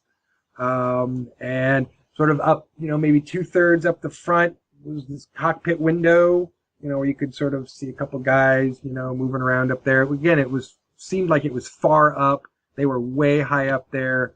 And it was really, again, hard to gauge that scale, but it was large. I'd say it had multiple floors, so I know from the floor we were on and the section we were on, the thing must have been able to hold 2,500, 3,500, maybe 4,000 or 5,000 personnel. So 2 football fields long and 5 to 6 stories high? Yeah. Wow. Massive. Wow. That is massive. Amazing feat of engineering. I mean, just if you know anything about how you got to put things together and build things and engineer something that size, it is just an amazing feat of engineering to build something like that. Basically, you're building a flying building because that's what it is. It's essentially big enough to be a building, and you're making it so it can frickin' fly. That's an amazing feat of engineering. I'm going to think about this the next time I have to take a 747 someplace. Right. So then, they give you one last glimpse of Mother Earth, and then what happens? Then we essentially flow through a larger wormhole that took us right to the orbit of Mars, and within less than 15 minutes, the pilot is telling us, welcome to your destination. We're now orbiting Mars. We'll begin our descent momentarily, and then we descended straight down to Ares Primus, which is the headquarters of the Mars Colony Corporation, which is sort of in the middle equatorial, north equatorial region, and in a fairly sizable crater, I want to say, or what appeared to be a sort of a valley. I mean, at least walls rising up out of the side. So we came down and touched down on the ground onto a tarmac, and the gangplank opened up, and everyone started filing off. And there was a moment where I'm like, oh, hey, wait a minute, no spacesuits, Mars, guys. But, they're rushing everybody up, going, go, go, go, go, go, So I kind of figured, I guess it's okay. And, just kind of filing off with everybody else. And then the second I hit the ground, sun, I got to squint my eye because, the sunlight's hitting me in the face, and I can feel warm sun on my face, and I can feel a cool breeze hit my face, and I can take a breath of air and smell this really dry air, and chilly air, and go, oh, I guess we can breathe here. I guess it's okay. And at that point, there's no debate at that point about whether there's a breathable atmosphere on Mars, but I'm telling you, the second you walk out of the ship and you step on the ground and you go, guess we're good. I mean, conversation over, debate over. So, you just accept at that point, oh, breathable atmosphere. Okay. Did they make sure you put orange, red lenses on so that you could see it the way NASA shows us? So how did it look to you? That moment there was okay, so the sand, sort of as I was looking at it, was this very yellowy, orangey color of sand. Now there is a lot of iron oxide, so there's kind of this reddish, orangish dust all over the place. Yeah. But I would say that the sand was very yellow right there in that particular place. The rock outcroppings did have sort of this, Colorado red rock kind of look to them. So there was a lot of red, but the sky, very blue.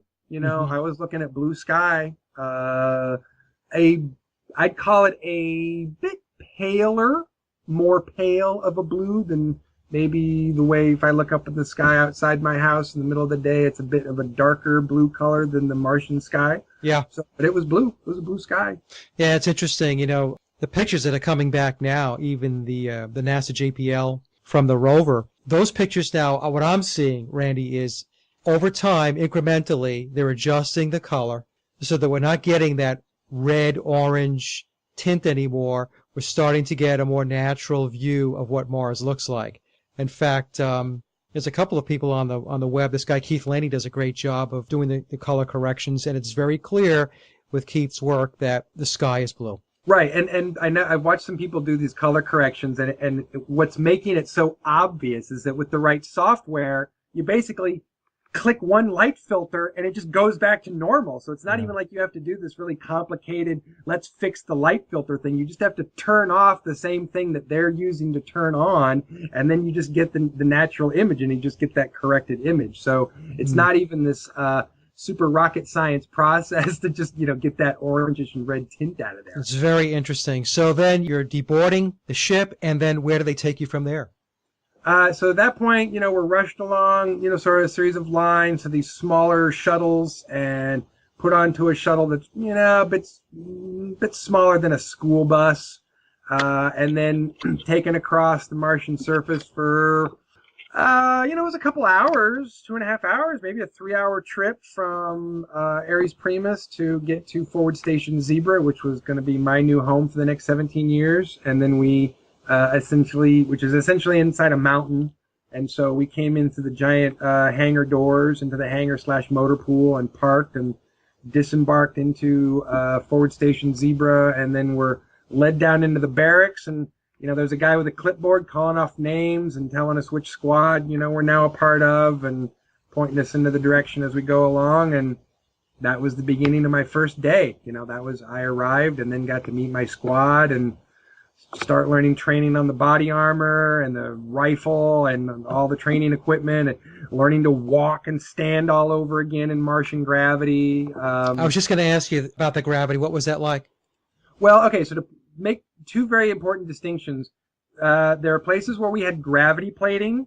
So, and I can't tell you, don't ask me how it works. I'm not a scientist. I can't tell you how that gravity plating works, except that we had the ability to have locations where we were operating that when you stepped on the ground, you felt like you were on Earth again. You just felt like the gravity was pulling on you normally, which is a pretty smart thing if you don't want your people to have atrophy so that they can't come back, which is basically what would happen if you grew up and lived on Mars and your muscles atrophied to that gravity. You wouldn't be able to come back. So setting up the gravity plating was important for having, if you wanted to be able to have people that could come back, and you wanted to have two-way transportation, you couldn't have people in this lower gravity atrophying their muscles to 0.79 or whatever it is, and then come back to 1.0 G and not be able to function. So the gravity plating is pretty essential. Okay. It also has this side effect of making us the stronger species on a lower gravity planet. So we're from the heavy gravity planet when we're on Mars. So it's not exactly John Carter height, if you saw John Carter, but you definitely have more height, more jump that you can get there than you can here. And when you're a toddler and you're learning to walk, one of the things that you're learning how to do is coordinate the weight and balance of your upper body and your lower body. So there's a lot of whoa, tipping forward, whoa, tipping back as you're learning to make that adjustment and make your legs move at the right speed. It turns out that is a specific relationship to the gravitational coefficient of the planet you're born on. So the second you go to somewhere where there's a different gravity, whoa, you're learning how to walk all over again. So when you watch the outtakes of the guys on the moon, they're falling down all over the place. They're having a hard time, trying to stay up because you have the same problem on the moon or on Mars or anywhere else you go. The gravity is just enough different that your upper body, lower body has to figure out, how to move again. And it's really easy to just get your feet moving faster, your upper body moving faster, and fall on your face. So when you're out on the Martian surface, and because we had a powered exosuit, environment suit, that made us even stronger and could jump even farther. So learning how to maneuver in the Martian gravity in a powered exosuit was like learning to walk all over again. Absolutely, learning to walk all over again. Okay, so then what was your mission when you got there? Because it wasn't going to be what the recruiter told you, right? Absolutely not, right. We were informed in our first intelligence briefings that the situation on the ground was we had two neighboring indigenous species, one reptile, one insect or mantid, as we call them now, and that we had a regular hostile engagement process with both of them, and sort of were maintaining a territorial line and a neutral zone between us and the colonies. And essentially our job would be to respond to any aggressive acts on their part, as well as to, in some cases, initiate aggressive acts where it was deemed militarily appropriate or necessary, which, means the guys on top, whenever we want to attack or blow something up, we can. There's really not a set of rules as far as when you really ethically or morally can attack something when you're testing your military equipment and you're developing military equipment. And the only way you get to test it and develop it is if you use it. So any excuse to use and develop the equipment is an excuse to develop and use the equipment. So we engage with them out in the open, on the desert surface on the Martian plateau. We engage with them in their bases. We engage with them at our bases. And they were indigenous. Correct. And my understanding is that there is also a native humanoid species. We did not encounter them. They're not in the northern polar region where we were at, or we did not experience them there. I'm also told that there's another native, or, when I say native, they've been there long enough to be counted native now, of an extraterrestrial species that's similar to the Greys, or sort of little big heads. So my understanding is there could be a minimum of 3 or 4 native terrestrial species. There could be even a couple more that we don't all get briefed on. So the notion that Mars is this empty place is just it's the opposite. It's a very full place, and there's a dynamic community of people living there with different interests and working together and fighting one another, and it's a very dynamic place. You think about the geopolitics of planet Earth and how complicated that is. Just as complicated on Mars, as far as all the number of pieces that are on that chessboard are all interacting in some geopolitical way, which is just not smooth and cohesive. There's a certain chaos and process to it all that's, not the same that it was 10 years ago, is not going to be the same that it's going to be 10 years from now. So when we talk about Mars, I can tell you what happened when I was there, but it's probably not the same thing that's going on now. And what's going to happen over the next 10 years won't be the same either. So it's not a static process. It's a dynamic, ever-changing process that we should expect to keep hearing different information and different stories as the process evolves, and not just keep hearing like the same story all the time, because it's a changing place and a changing environment. Did you ever come to know, Randy, how long the Earth-based presence was there, the bases and so on? My understanding is like the first probe that we touched down on the Martian surface was in like May 22nd, 1963, and that we were establishing our first military bases on Mars in the early 1970s, 1970, 71, and that the Martian colonies, the first colonies, were established at about 1974, 1975. Okay.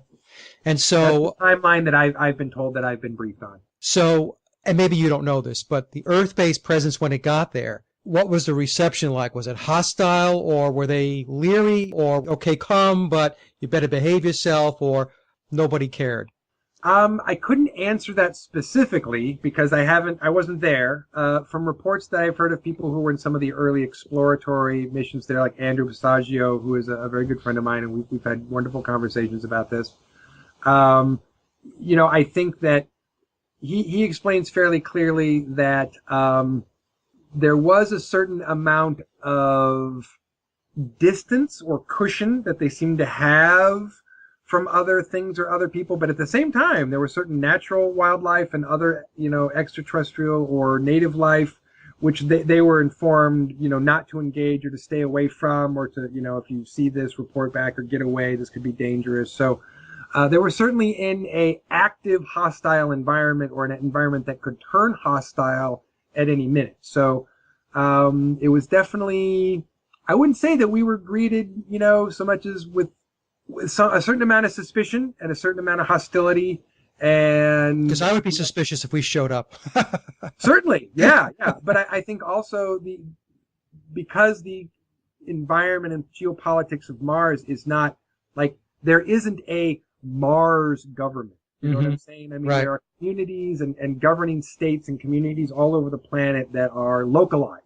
So the reptiles have localized communities, localized governorships, localized underground cities.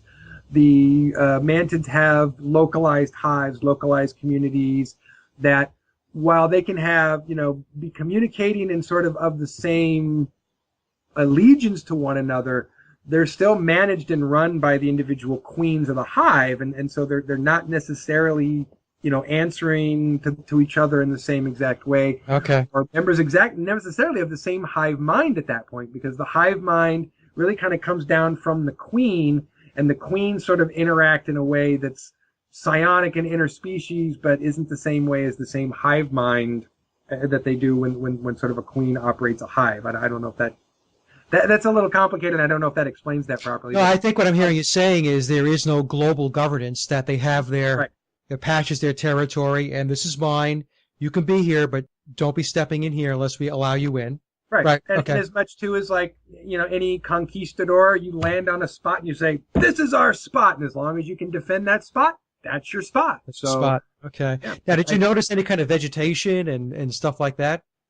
certainly. Oh yeah, I mean, there's a lot of like small shrubs, small bushes, small vegetation that's around. Uh, Ground birds, ground diggers, ground reptiles, small critters. Absolutely, there was a number of. I mean, it's like a desert environment. A lot of it. I don't know that I ever encountered a grove of trees. I mean, I encountered streams, tributaries, ponds, small lakes. Bodies of water. Nothing that I would call, like an ocean or the Great Lakes or something massive. It was all, small enough to be on a smaller sort of desert type scale, mountainous scale.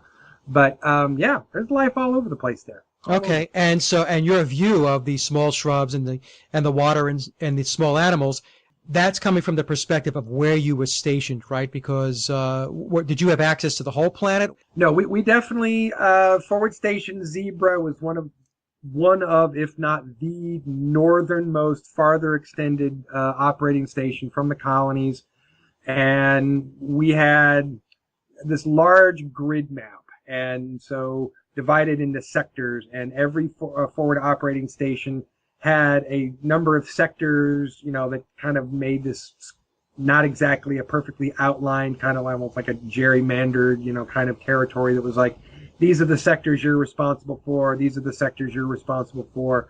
So anything happening within that sector, the command staff and the commanding officer, has this sort of direct responsibility for. We would certainly occasionally be sent to another section to help, defend or action in someone else's sort of responsibility. Other divisions would come to us and engage with us in conflicts with other people when we needed the backup. So, you have sectors that define your area, but there's some, maneuverability around that depending on military and tactical need. But basically, yeah, I would say that 99% of my 17 years on Mars was in this, sort of plot of sectors that forward station zebra was responsible for, and not much outside of that. Now, how much hostility was there, or was it essentially harmonious and every once in a while there would be skirmishes and battles? How did that work out?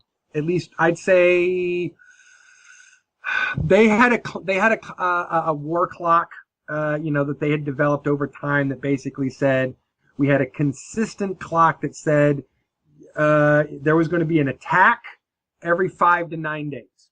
So, when we would come back from a battle, you would reset the war clock, and we would say, okay, we now have between 5 days to prepare for the next conflict. And then once we hit 5 days, we know that if it hasn't happened by then, that we've got between 5 and 9, we're prepared. Oh, it's the 6th day, it's the 7th day, it's going to be today. It's the 8th day. Oh, day's 9, it's going to be today. And knowing that you're going to have that sort of happen between these very sort of predictable times based on this kind of tactical war clock that they developed based on the sort of conflict and the rate of conflict that had happened. So it was perpetual then? About once a week, a good battle once a week. What were the battles over? Like I said, we either would engage out on the plateau or engage at someone's base. So it depends on the situation. Do we see them coming from a long distance away, so that we sort of have time to meet them out on the plateau before they come to us?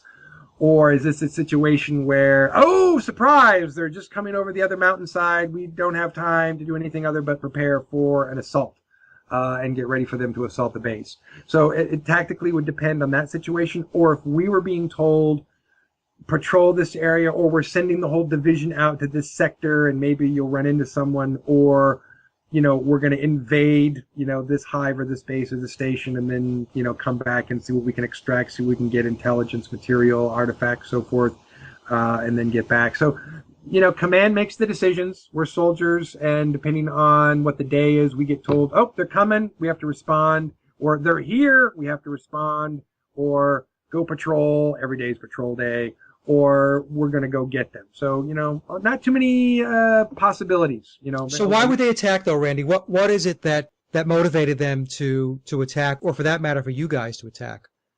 Well, so sometimes I know this is hard for people to understand because people presume that certain tactics or strategies would apply here. Because we have certain tactics or strategies that we live or apply here on Earth, and somehow that would be the same, or we should expect it to be the same. It's not necessarily the case. The best thing I can do to describe this is, imagine you've got a circle, and in that circle you've got 3 people in sort of triangular position in that circle.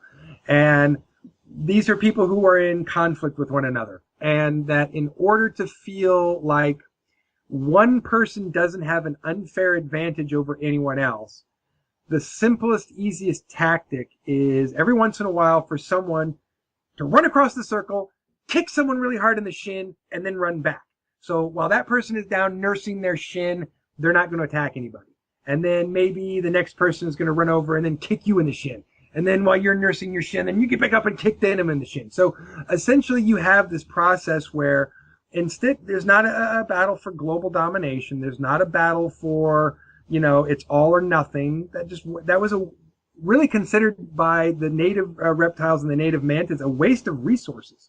Like how much resources they would have to expend to exterminate the humans was just silly. This is a massive amount of resources that they're not willing to expend. Same for us. I mean, if we wanted to eradicate the reptiles or the mantids, we would have to spend an amazing amount of resources to get that done. So it made more sense to defend the territory you have, keep kicking people in the shin around the circle so that no one gets too uppity and burns, your front line down and can run across your DMZ and raid the colonies. That essentially, as long as you're engaging in this sort of regular, what I used to sort of call polite warfare, it maintains its own status quo, which is no one's going to is going to rule over everyone else. No one's going to eliminate or eradicate everyone else, and everyone gets to maintain their territory and what the stake that they've laid claim to. So the main strategy was keep everybody a little off guard, a little, off center by just kind of a regular, gotcha, gotcha, gotcha. and then run back and defend your space, and then someone's going to, gotcha. And then you're just going to keep doing that because that's the most economical and energy practical thing to do to maintain your resources and your territory and what you want. That's very interesting because it sounds like what's going on there is to make sure that no one gets overly comfortable, too strong. So by this tactic, it kind of keeps everybody on their toes, and there's an equilibrium. There's a balance that's set, right? Even though there's violence involved, nobody is extending themselves beyond where their territory, their patch is, which is interesting. And the reason why a lot of people would struggle with that is because it is not like that on Earth, right? Right. So here we have the military just plowing over everybody. And maybe that wouldn't happen if other countries or other geographies on Earth had a similar level of strength, if you will, right? And then they could do the shin kicking. You stay there, we stay here. Everybody behaves themselves, and we're okay. So that's interesting. So now let me ask you this then. What is the mission, the overall mission that you were engaged in? In other words, what is the purpose of the Mars Colony Corporation? Well, I can't exactly answer that question for you because as a member of the MDF, which is the Mars Defense Force, which is contracted by the MCC, by the Mars Colony Corporation to defend the colonies, I can tell you that as a member of the MDF, our mission was very specific and clear to us, which is to protect and defend the colonies for the Mars Colony Corporation, and any and all material resources that they're sort of, legally responsible for. So now, not having been to the colonies myself, I can't tell you exactly what's going on there. I do know. What are the colonies? I'm sorry? What are the colonies? Oh, I don't know the names of them, but allegedly there's 5 of them. There are 5 colonies, and Ares Primus, I believe, is one of them, and it's the headquarters of the MCC as well. And the other colonies are spread out from each other. I don't know exactly where they are. I don't exactly know what their names are. I've been told that they're, like nice sort of classic constellation Greek names like Cassiopeia and Andromeda and, stuff like that, but I'm not really sure. We were often just, anytime they were ever referred to us, they were often just referred by a number, a numerical value, colony 1, colony 2, colony 3. Okay. Or by a sector value or a sector number or something like that. So it was really not in our compartmentalization to know much what was going on in the colony. I will say this. Since I have come forward and spoken, given my testimony, I have had other people who I have served with and who have served on Mars who have contacted me.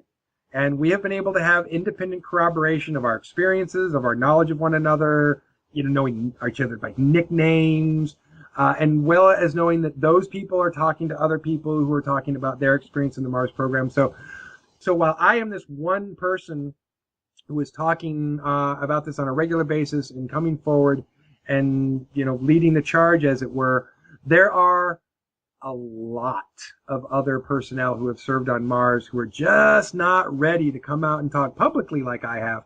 And I know at least a half a dozen of them, and the half a dozen that I know, each know a dozen more. So we're talking about a lot of people who, when they really feel like they're confident about their process and about their ability to speak up without retaliation or without oppression in a way that they feel is okay for them. We're talking about a lot of people. And I've certainly had a lot of corroboration of things and events and technologies and places. Based on that, I can tell you, pretty sure there's a mining operation because going to need to pay for all that some way, and minerals and mining is a way to pay for that. But the colonies certainly have their own agricultural base. They have their own ability to grow crops. I think most of this is not an above ground thing. They either have to have these domes or these underground sort of facilities for this. Just because the wind on the surface of Mars, if you get a storm, can be high enough that, if you were just growing corn, it could just rip up, your crops and kiss your corn goodbye.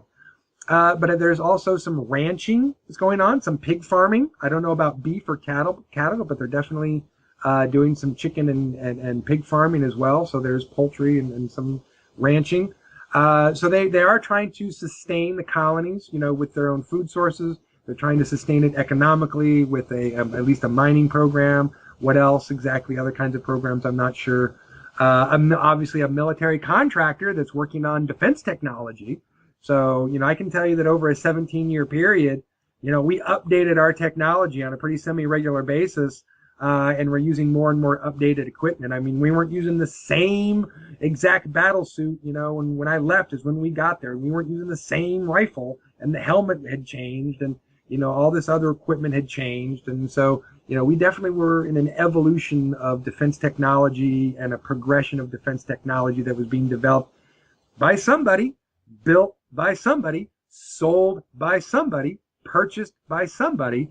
So there is this whole other economy, this defense contracting economy, agricultural economy, ranching economy, mining economy that is taking place in the larger solar system, which we're still being excluded from. So the planetary global economy, for the most part, is still being excluded from this solar economy, which I can't tell you what the numbers are, but if I'm to understand the value of that intersolar intergalactic economy, the covert military space program, covert military Mars colony corporation, so forth, they're making trillions and trillions and trillions of equivalent dollars per year in all of that material. So the notion that somehow down here on Earth we're poor and we don't have enough to help feed everybody and we don't have enough to take care of everybody, that's garbage. The planetary economy itself would be enough if we evened it out. But when you include the intrasolar intergalactic economy, it's ridiculous. We could all be living like princes if that wealth was, evenly distributed around the planet, which I'm not saying to evenly distribute all of the wealth. I'm saying that to make it so much of it is concentrated in this very, very tiny part. Right. To say the rest of us, there's scarcity and we don't have enough for you. It's just lies on top of damn lies. Yeah. Yeah, no, I understand exactly what you're saying. Now, Randy, I want to be respectful of your time also as we go along here, but how did you wrap up your tour of duty? What happened as you came to a close? My tour of duty on Mars pretty much ended with the end of our division and our sister division and two other divisions that participated in a military exercise. So our division 098, Special Tactical Operations Division 098, Forward Station 0, about 216 squads of 16 personnel, so like 256 soldiers in that division. We had a sister division 097, another 256 soldiers, plus officers and, other personnel. So the division itself is much larger than 256, but the soldier base for each division of the Special Tactical Operations Division is 256 people. So us, our sister division, the two other supporting divisions, so it was just over 1,000 men and women, soldier personnel on the ground that engaged in this battle, which went very badly for us. You'll forgive me if I brush over some of it. I don't really like talking about it. It gets me choked up and emotional, and I don't like, remembering it too clearly because it was an ugly, ugly, ugly massacre where there were just over 1,000 of us that walked into that cave, and less than 35 of us came out of that cave. And so, wow. I feel very fortunate in ways that I cannot even describe how fortunate I feel to be alive, knowing, just that particular day, what the odds were that I was not going to be alive at the end of that day, given what the odds were that not everybody else was going to be alive at the end of that day. And that I still ended up being alive at the end of that day is nothing less than miraculous to me. What were you going into the cave for? We were informed that it was, we were after an artifact. And when I say artifact, that just means anything that belongs to the native reptoids or insectoids. That could be a piece of technology, it could be a piece of pottery, it could be a statue, it could be a clay tablet or a metal, cylinder that has inscription on it or something. It could be a personable material. It could be persons. It could be a weapon technology or anything. So when some say an artifact, that's a list of things that an artifact could be. So okay. We were given a location. We were told where we needed to go. We were told where the entrance of this particular cavern was, that this was a known sacred location for these reptiles, and they kept this particular artifact in this location, and that it was somehow going to be vulnerable for us to go get it. But when we got there, there was no sign of anything. So very quickly, we attempted to communicate back with HQ, letting them know that, the artifact in question was not there. When we immediately encountered, radio jamming, we were not able to communicate, and we realized that something at that point was about to go very, very, very, very badly wrong. All I can say is, as a soldier, when you're told to go somewhere and there's something going to be there, and you get there and it's not, and then you can't radio HQ, that sinking feeling in the bottom of your stomach that you just walked into a trap and you just Right. might. I mean, that's just a bad feeling. And so that was the feeling. That instant was like, oh, this is not going to be good. And this large oblong cavern, and it wasn't, when I say cave or cavern, because it was down into the rock, but the carving out of this cavern was more like a temple or a cathedral. I mean, it wasn't just like a raw limestone primitive cave or something with, primitive paintings on it or something. This was a real feat of art and architecture. But it was down, down, down deep underground in a very large cavern. So the cavern itself, very kind of oblong shaped, football shaped maybe. And as we're in the middle, all the way around us in sort of the circular, almost like clock positions, these, doorways start opening up and a just flood of warriors, reptile warriors start pouring out of all of these doorways. We're surrounded within seconds, 20 to 1, 30 to 1, outnumbered, by numbers in which it did not look good. And they essentially just started moving around in a counterclockwise direction. And they have very large, pointy, stabby, slashy things. And I often refer to this event as the blender, because that's just what it was. It was just blades going around in a circle. And our group of personnel just kept getting smaller and smaller and smaller and smaller as the blender was put on puree. And we finally were able to reestablish communication with HQ, and they were letting us know that there was a solution forthcoming, but, they were working on it. And we let them know that they'd better hurry, or we were going to all be dead. That was not going to be okay where I was standing. But within another minute of that, we were essentially they were jamming the localized wormhole technology that would have been able to sort of get out. So a large wormhole that they used to sort of transport ships or vehicles through sort of appeared right over the top of us and pulled us right through it. And a few people were caught on the event horizon of that, and so they were like essentially limbs cut off or cut in half. And so we ended up on a medical receiving platform, with a bunch of people lying on the ground, bleeding, coming apart, a few people standing, shocked, trying to look around and try and figure out what was happening. And all I could do was look down at, my comrades who were bleeding out to death and calling for medics. And kind of had a nervous breakdown. I kind of wasn't cool with all of this and really just kind of lost it and started swinging my arms pretty wildly. And, knocked a couple orderlies, in the head. And the next thing I know, like I'm just being tackled by medical technicians and shot, with tranquilizers, so that, I just kind of faded into black from that experience and woke up in a chemical fog. Were you injured in the attack? No. I was I was kind of close to the center when the whole thing happened. And so I really didn't know what else to do, for the very few minutes that really this whole thing was taking place, other than to try and, be in the middle, try and establish radio contact, try and issue some command orders, and try and tactically, do something on the ground and not just lay down and go, oh, we're dead. I mean, try and defend ourselves, try and fight back, try and do something. But it was just all very hopeless and fruitless. It wasn't, we were not going to win that fight. We were horribly, horribly outnumbered.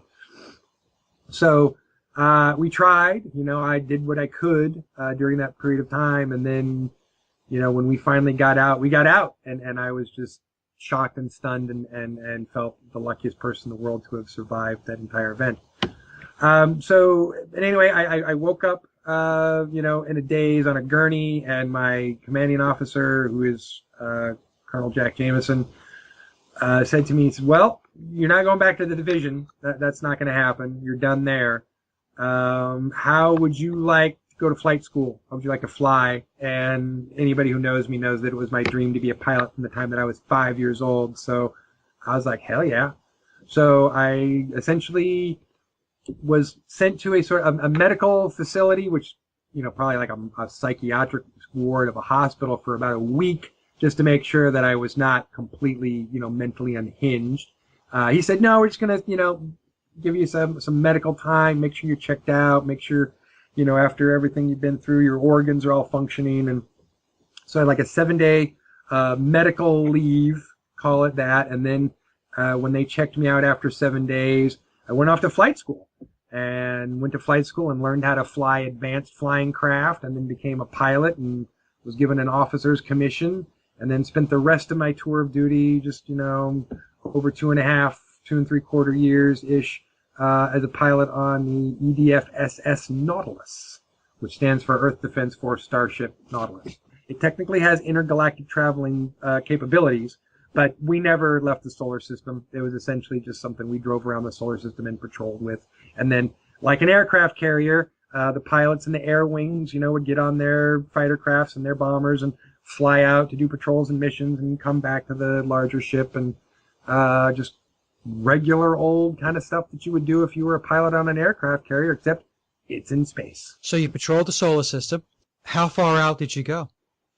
Almost to the Oort cloud. Our perimeter was essentially, the wide perimeter of the solar system, but basically anything past that was not in our jurisdiction. So, most often what you would get is we would, or at least the command officers would explain it this way, which is, now we're doing an intrasolar tour right now, which means, we're sort of touring the intrasolar planets, doing this sort of intrasolar patrol. Or, no, we're doing an outer solar patrol right now. We're sort of in the outer planets.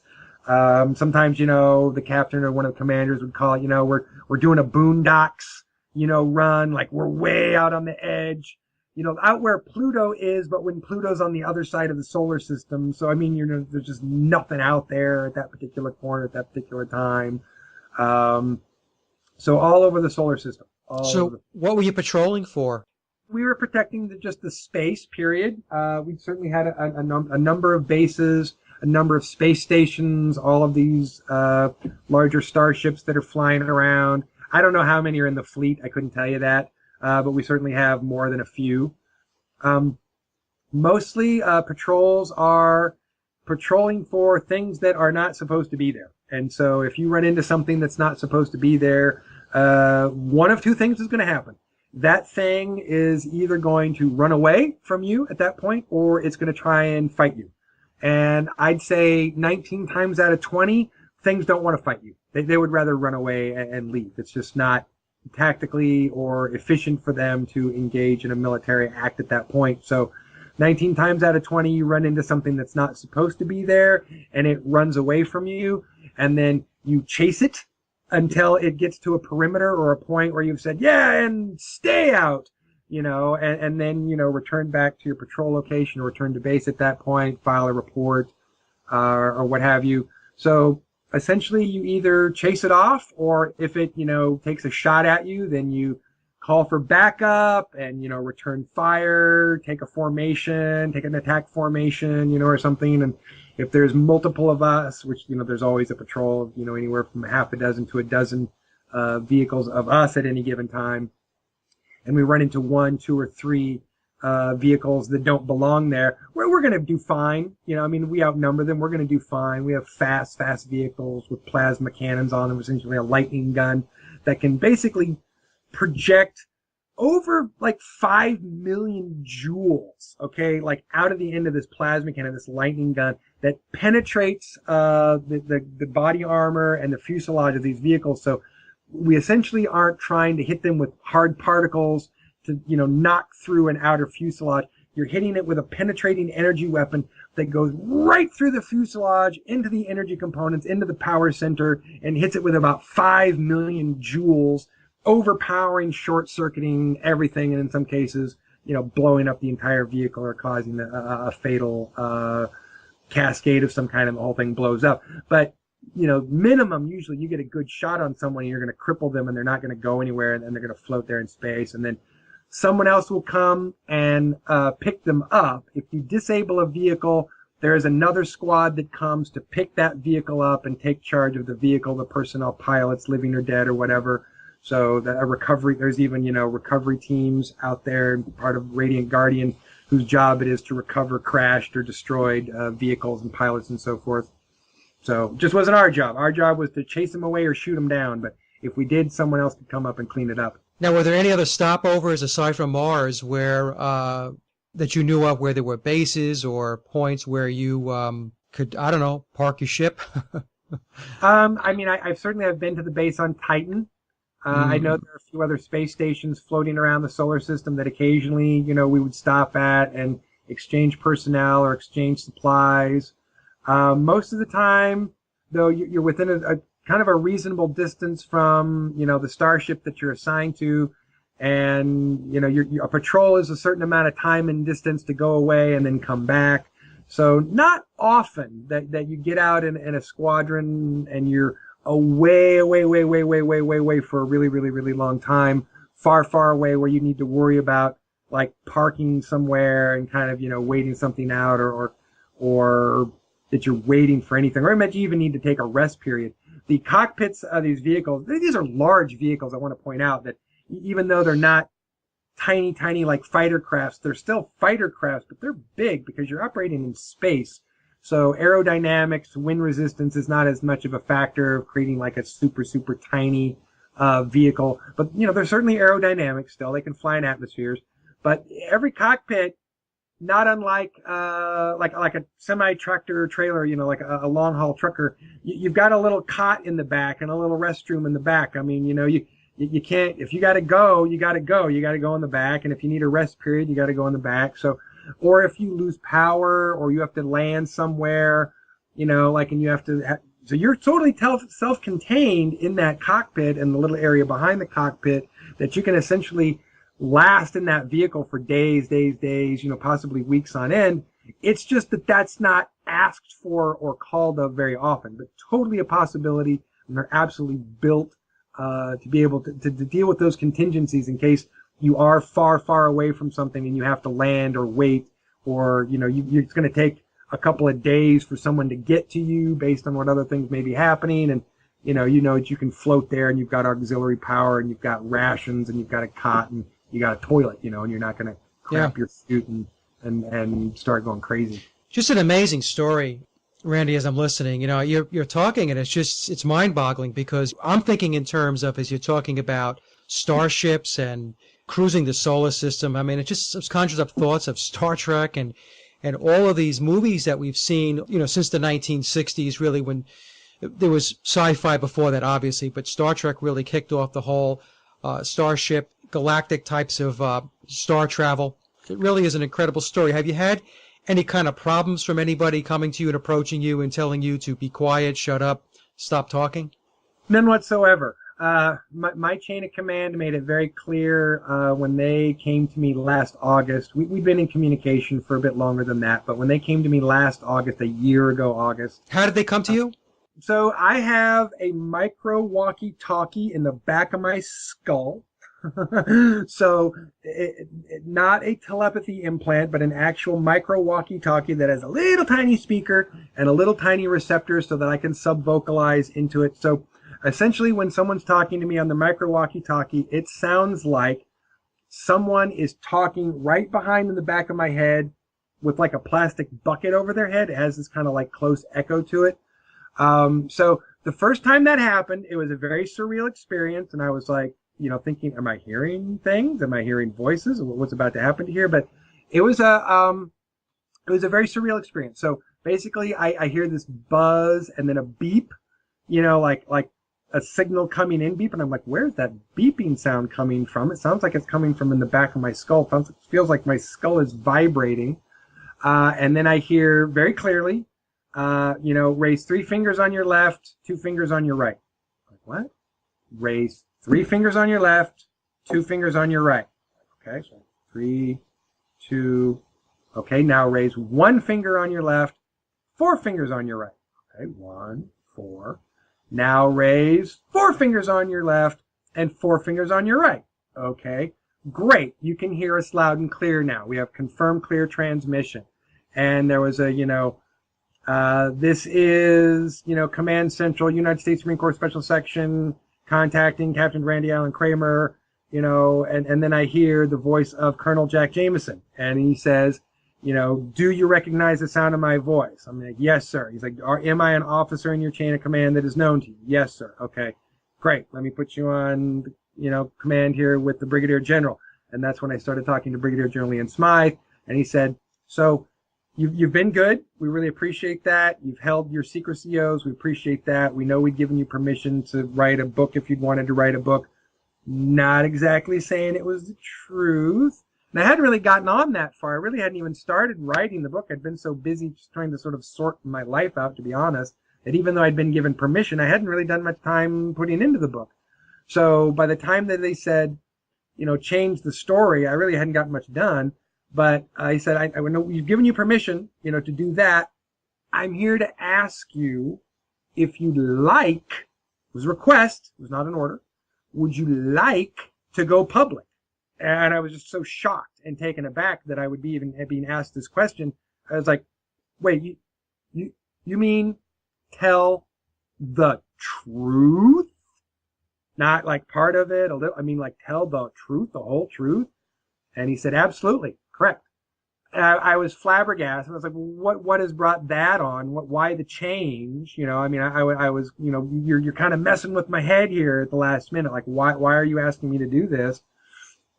And we essentially had a lengthy conversation. I won't go into the details because it was a lengthy conversation where he informed me of a lot of what was going on and essentially said, look, we're at a situation now where we don't feel like we can any longer make the progress we want to make the progress doing what we're doing. So we have to do something different. And that means we need an officer who is willing to come out and speak publicly. We need it to be an officer because we needed someone who has the legal authority to do that based on the United States Marine Corps Special Section Special Code. We need someone who has an O3 or above authority to do that. We need an officer to do that. And we need someone who can act as a direct source of information and essentially a direct representative of United States Marine Corps Special Section. And I was informed that when they got around to asking me this, that there had been a list of officers that they were, sort of going down the list of which I was on that list.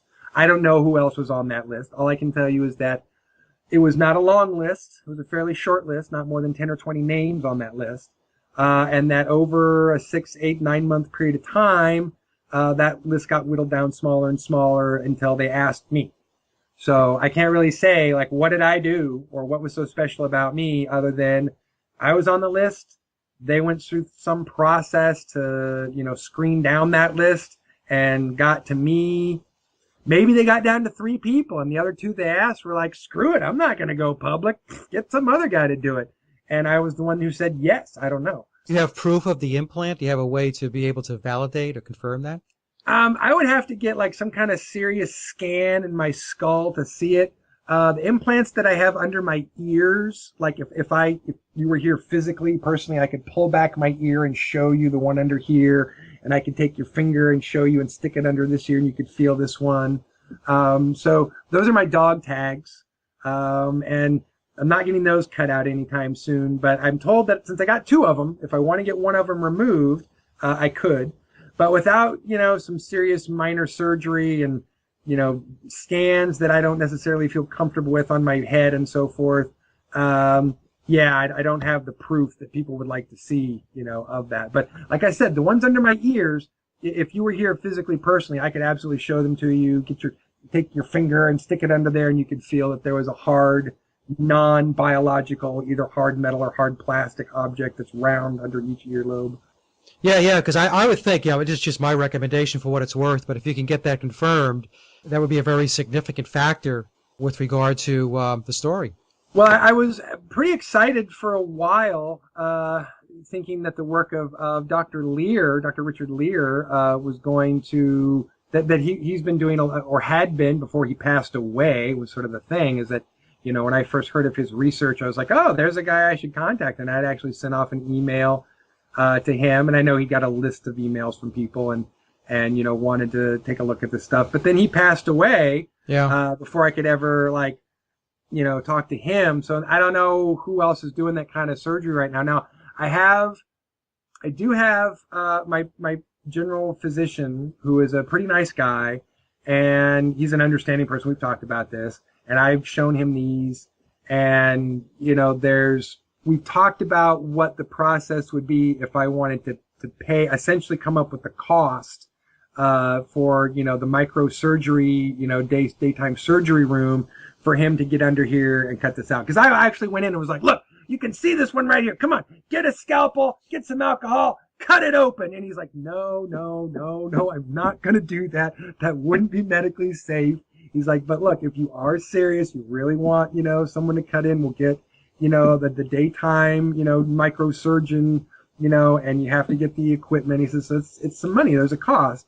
So in the process of trying to do all of this, as I continue to move forward and continue to gain and resources, I will put them forward to that. And I would be happy to go in and try and get one of these cut out and taken a look at. Both the colonel and the brigadier have suggested to me that if I do, there's a really good chance that you run one of these implants under an electron microscope and you'll be able to read the serial number off of it, which should say USMCSS, 20-digit code. And that would be an amazing piece of proof. But, there's just some stepping stones to getting to that.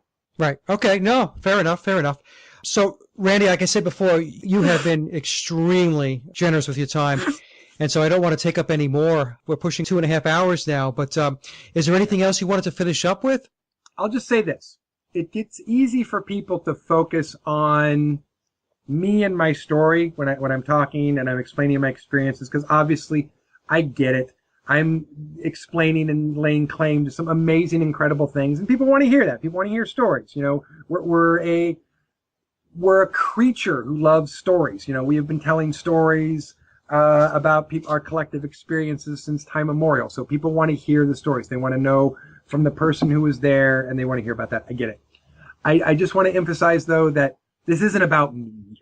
This isn't about my story. I'm not doing this to get a bunch of personal attention because I want personal attention. I'm not doing this because I want to sell a bazillion books on my story and I want to, make $1 bazillion off of this. That's not why I'm doing this. I am telling my story to gain attention towards the things that are much more important than me and my story, which are the fact that we have a Mars colony, a lunar space station, a covert military space program, which is collectively holding on to technology which would have all the green energy technology we need, all the clean air, clean water, renewable fuels technology. We would never have to, drill or frack ever again. We would be able to clean all of our water, clean the air. We'd never have to worry about the environmental degradation that we've been going through. We would be able to have a cleaner process for everything. The fact that we have that technology, that it's not like I said, it's not 20 years of investment in R&D to get there. We have it. It's just a matter of getting it from the programs that have it in order to solve those problems. So I'm not here to talk about me, really. I'll tell my story. I'm happy to share. But what I really want to emphasize is I'm here so we can blow the lid off of secrecy. Hello, let's get through disclosure. Let's get there, because then we can actually fix some problems. Then we can actually have clean, green technology. We'll never have to burn fossil fuels again. We'll never have to have another airplane crash ever again, because we won't have jets anymore. We'll have vehicles that are traveling on magnetogravitic propulsion drives that glide through the air safely, fast, and more cheaply. That's the other interesting thing, is that the technology in these programs to build spaceships is actually cheaper than the fuel and building jet engines. The medical technology that can restore damaged limbs and regrow damaged organs is cheaper and less expensive than all of that pharma research and development and all that making drugs and all of this invasive surgery technology. All this other medical expense that we're spending on is gargantuanly out of control as far as expensive. All this other cheaper, better medical technology is cheaper, faster, easier. So why would we be doing something that's ineffective, expensive, wasteful, polluting, when we have all the options of doing things cleaner, better, cheaper, because we got them? They're just there. We just have to get those programs. So that's the main thing that I'm here to say, is like, this isn't just about pipe dream. Hey, we should talk about this. Hey, maybe someday. No, We've got this technology. We've got them in these programs. We need to get them to the public sphere so that we can fix the problems. I mean, we wouldn't have to be sitting around fighting and screaming at each other about climate change if we could just fix some of the problems. I'm not saying we could just fix climate change, but we could fix some of the problems that are contributing to that. We could fix some of the pollution problems. We could fix some of the air and water and air quality, ozone layer problems are technologically fixable. So that's one thing. The second thing that is the most important thing is these programs who are acting covertly would like you to believe that they are operating under the covert operations law and that they are legal operating systems of covert military intelligence. This is not the case. They are violating Article 1 of the Constitution. They are violating the Constitution by not answering to the authority of the legislature and the executive branch and the Supreme Court. So by essentially not answering to the legal apparatus of government in this country, they are acting illegally. They are rogue agencies. They are not legal. They are not in the legal authority to say, hey, we can do it wherever we want. They are criminals. So I want to emphasize to every single person who is in the legal legislative, any elected representative who is legally elected in the legal process of law in this country, every officer in a military branch who is operating in a legal operating manner, those are the people who are respecting the Constitution and have the authority, have the absolute legal authority to investigate, confront, and arrest every single person who is acting criminally in these rogue programs. So that's the other thing I want to point out to each and every person. Every military officer in the sound of my voice has to understand your neck is not the most important thing. It is a national security risk that destabilizes the country, the planet, everything if we let these people get away with what they're going to get away with. We are obligated by our oaths as military officers to defend the national security of our country, which is in danger, in great danger. And it is not in danger because of the legal operating system. It is in danger because of this rogue criminal covert system. So we have the technology to fix everything. That's one. It's in these covert programs which are acting illegally. We need to reel that back in. We need to rein that control back in. And the way that we do that is very simple. Every single person who is a legal member, an elected official, member of the legislative, executive branch, who is a legal operating officer in the military, or any branch of the military in the United States, those people not only have the right, the legal right, they have the obligation, the oath-given obligation to sacrifice themselves, their lives, their careers, to protect the Constitution and protect sovereignty and defend national security by confronting, investigating, and arresting every single person who is a member of a covert, rogue criminal agency and who's causing the problems. So the people who are doing the right thing have to go after the people who are doing the wrong thing. Then we can get that technology. Then we can start talking about fixing problems and being solution-oriented, which is the whole point of my being having Earth Citizen Consulting, is to consult about being solution-oriented in all of these various problems. How do we get from the old way of doing things to the new way of doing things? That's how we do it. Get the technology, arrest the criminals, fix the problems, and be solution-oriented. Well, excellent, Randy. Excellent message. And I just want to let you know it's been an absolute pleasure having you on the show. It's a fascinating story. It really is. You know, it's going to take a lot of people who haven't heard the story before to basically sit back, assimilate, take it in, because it's clearly not a story that you're going to hear every day. But we also know that there's a lot out there that we are not told about. So really glad you came on the show. And anytime you want to come back, you have an update, just send me an email and I'll bring you back on the show and we'll talk about it. Thank you. Bye-bye now. And that concludes my interview with Randy Cramer, and I hope you enjoyed the discussion as much as I did. Randy's website can be found at www.earthcitizenconsulting.org. And as always, I'd like to thank everyone for listening and visiting the blog, The Sage of Quay. Also, please take a listen to my album, Leaving Dystopia, by heading over to laboroflovemusic.com. And remember, live in truth and always serve creation. It's really that simple. See everyone next week. Be safe, enjoy, and God bless.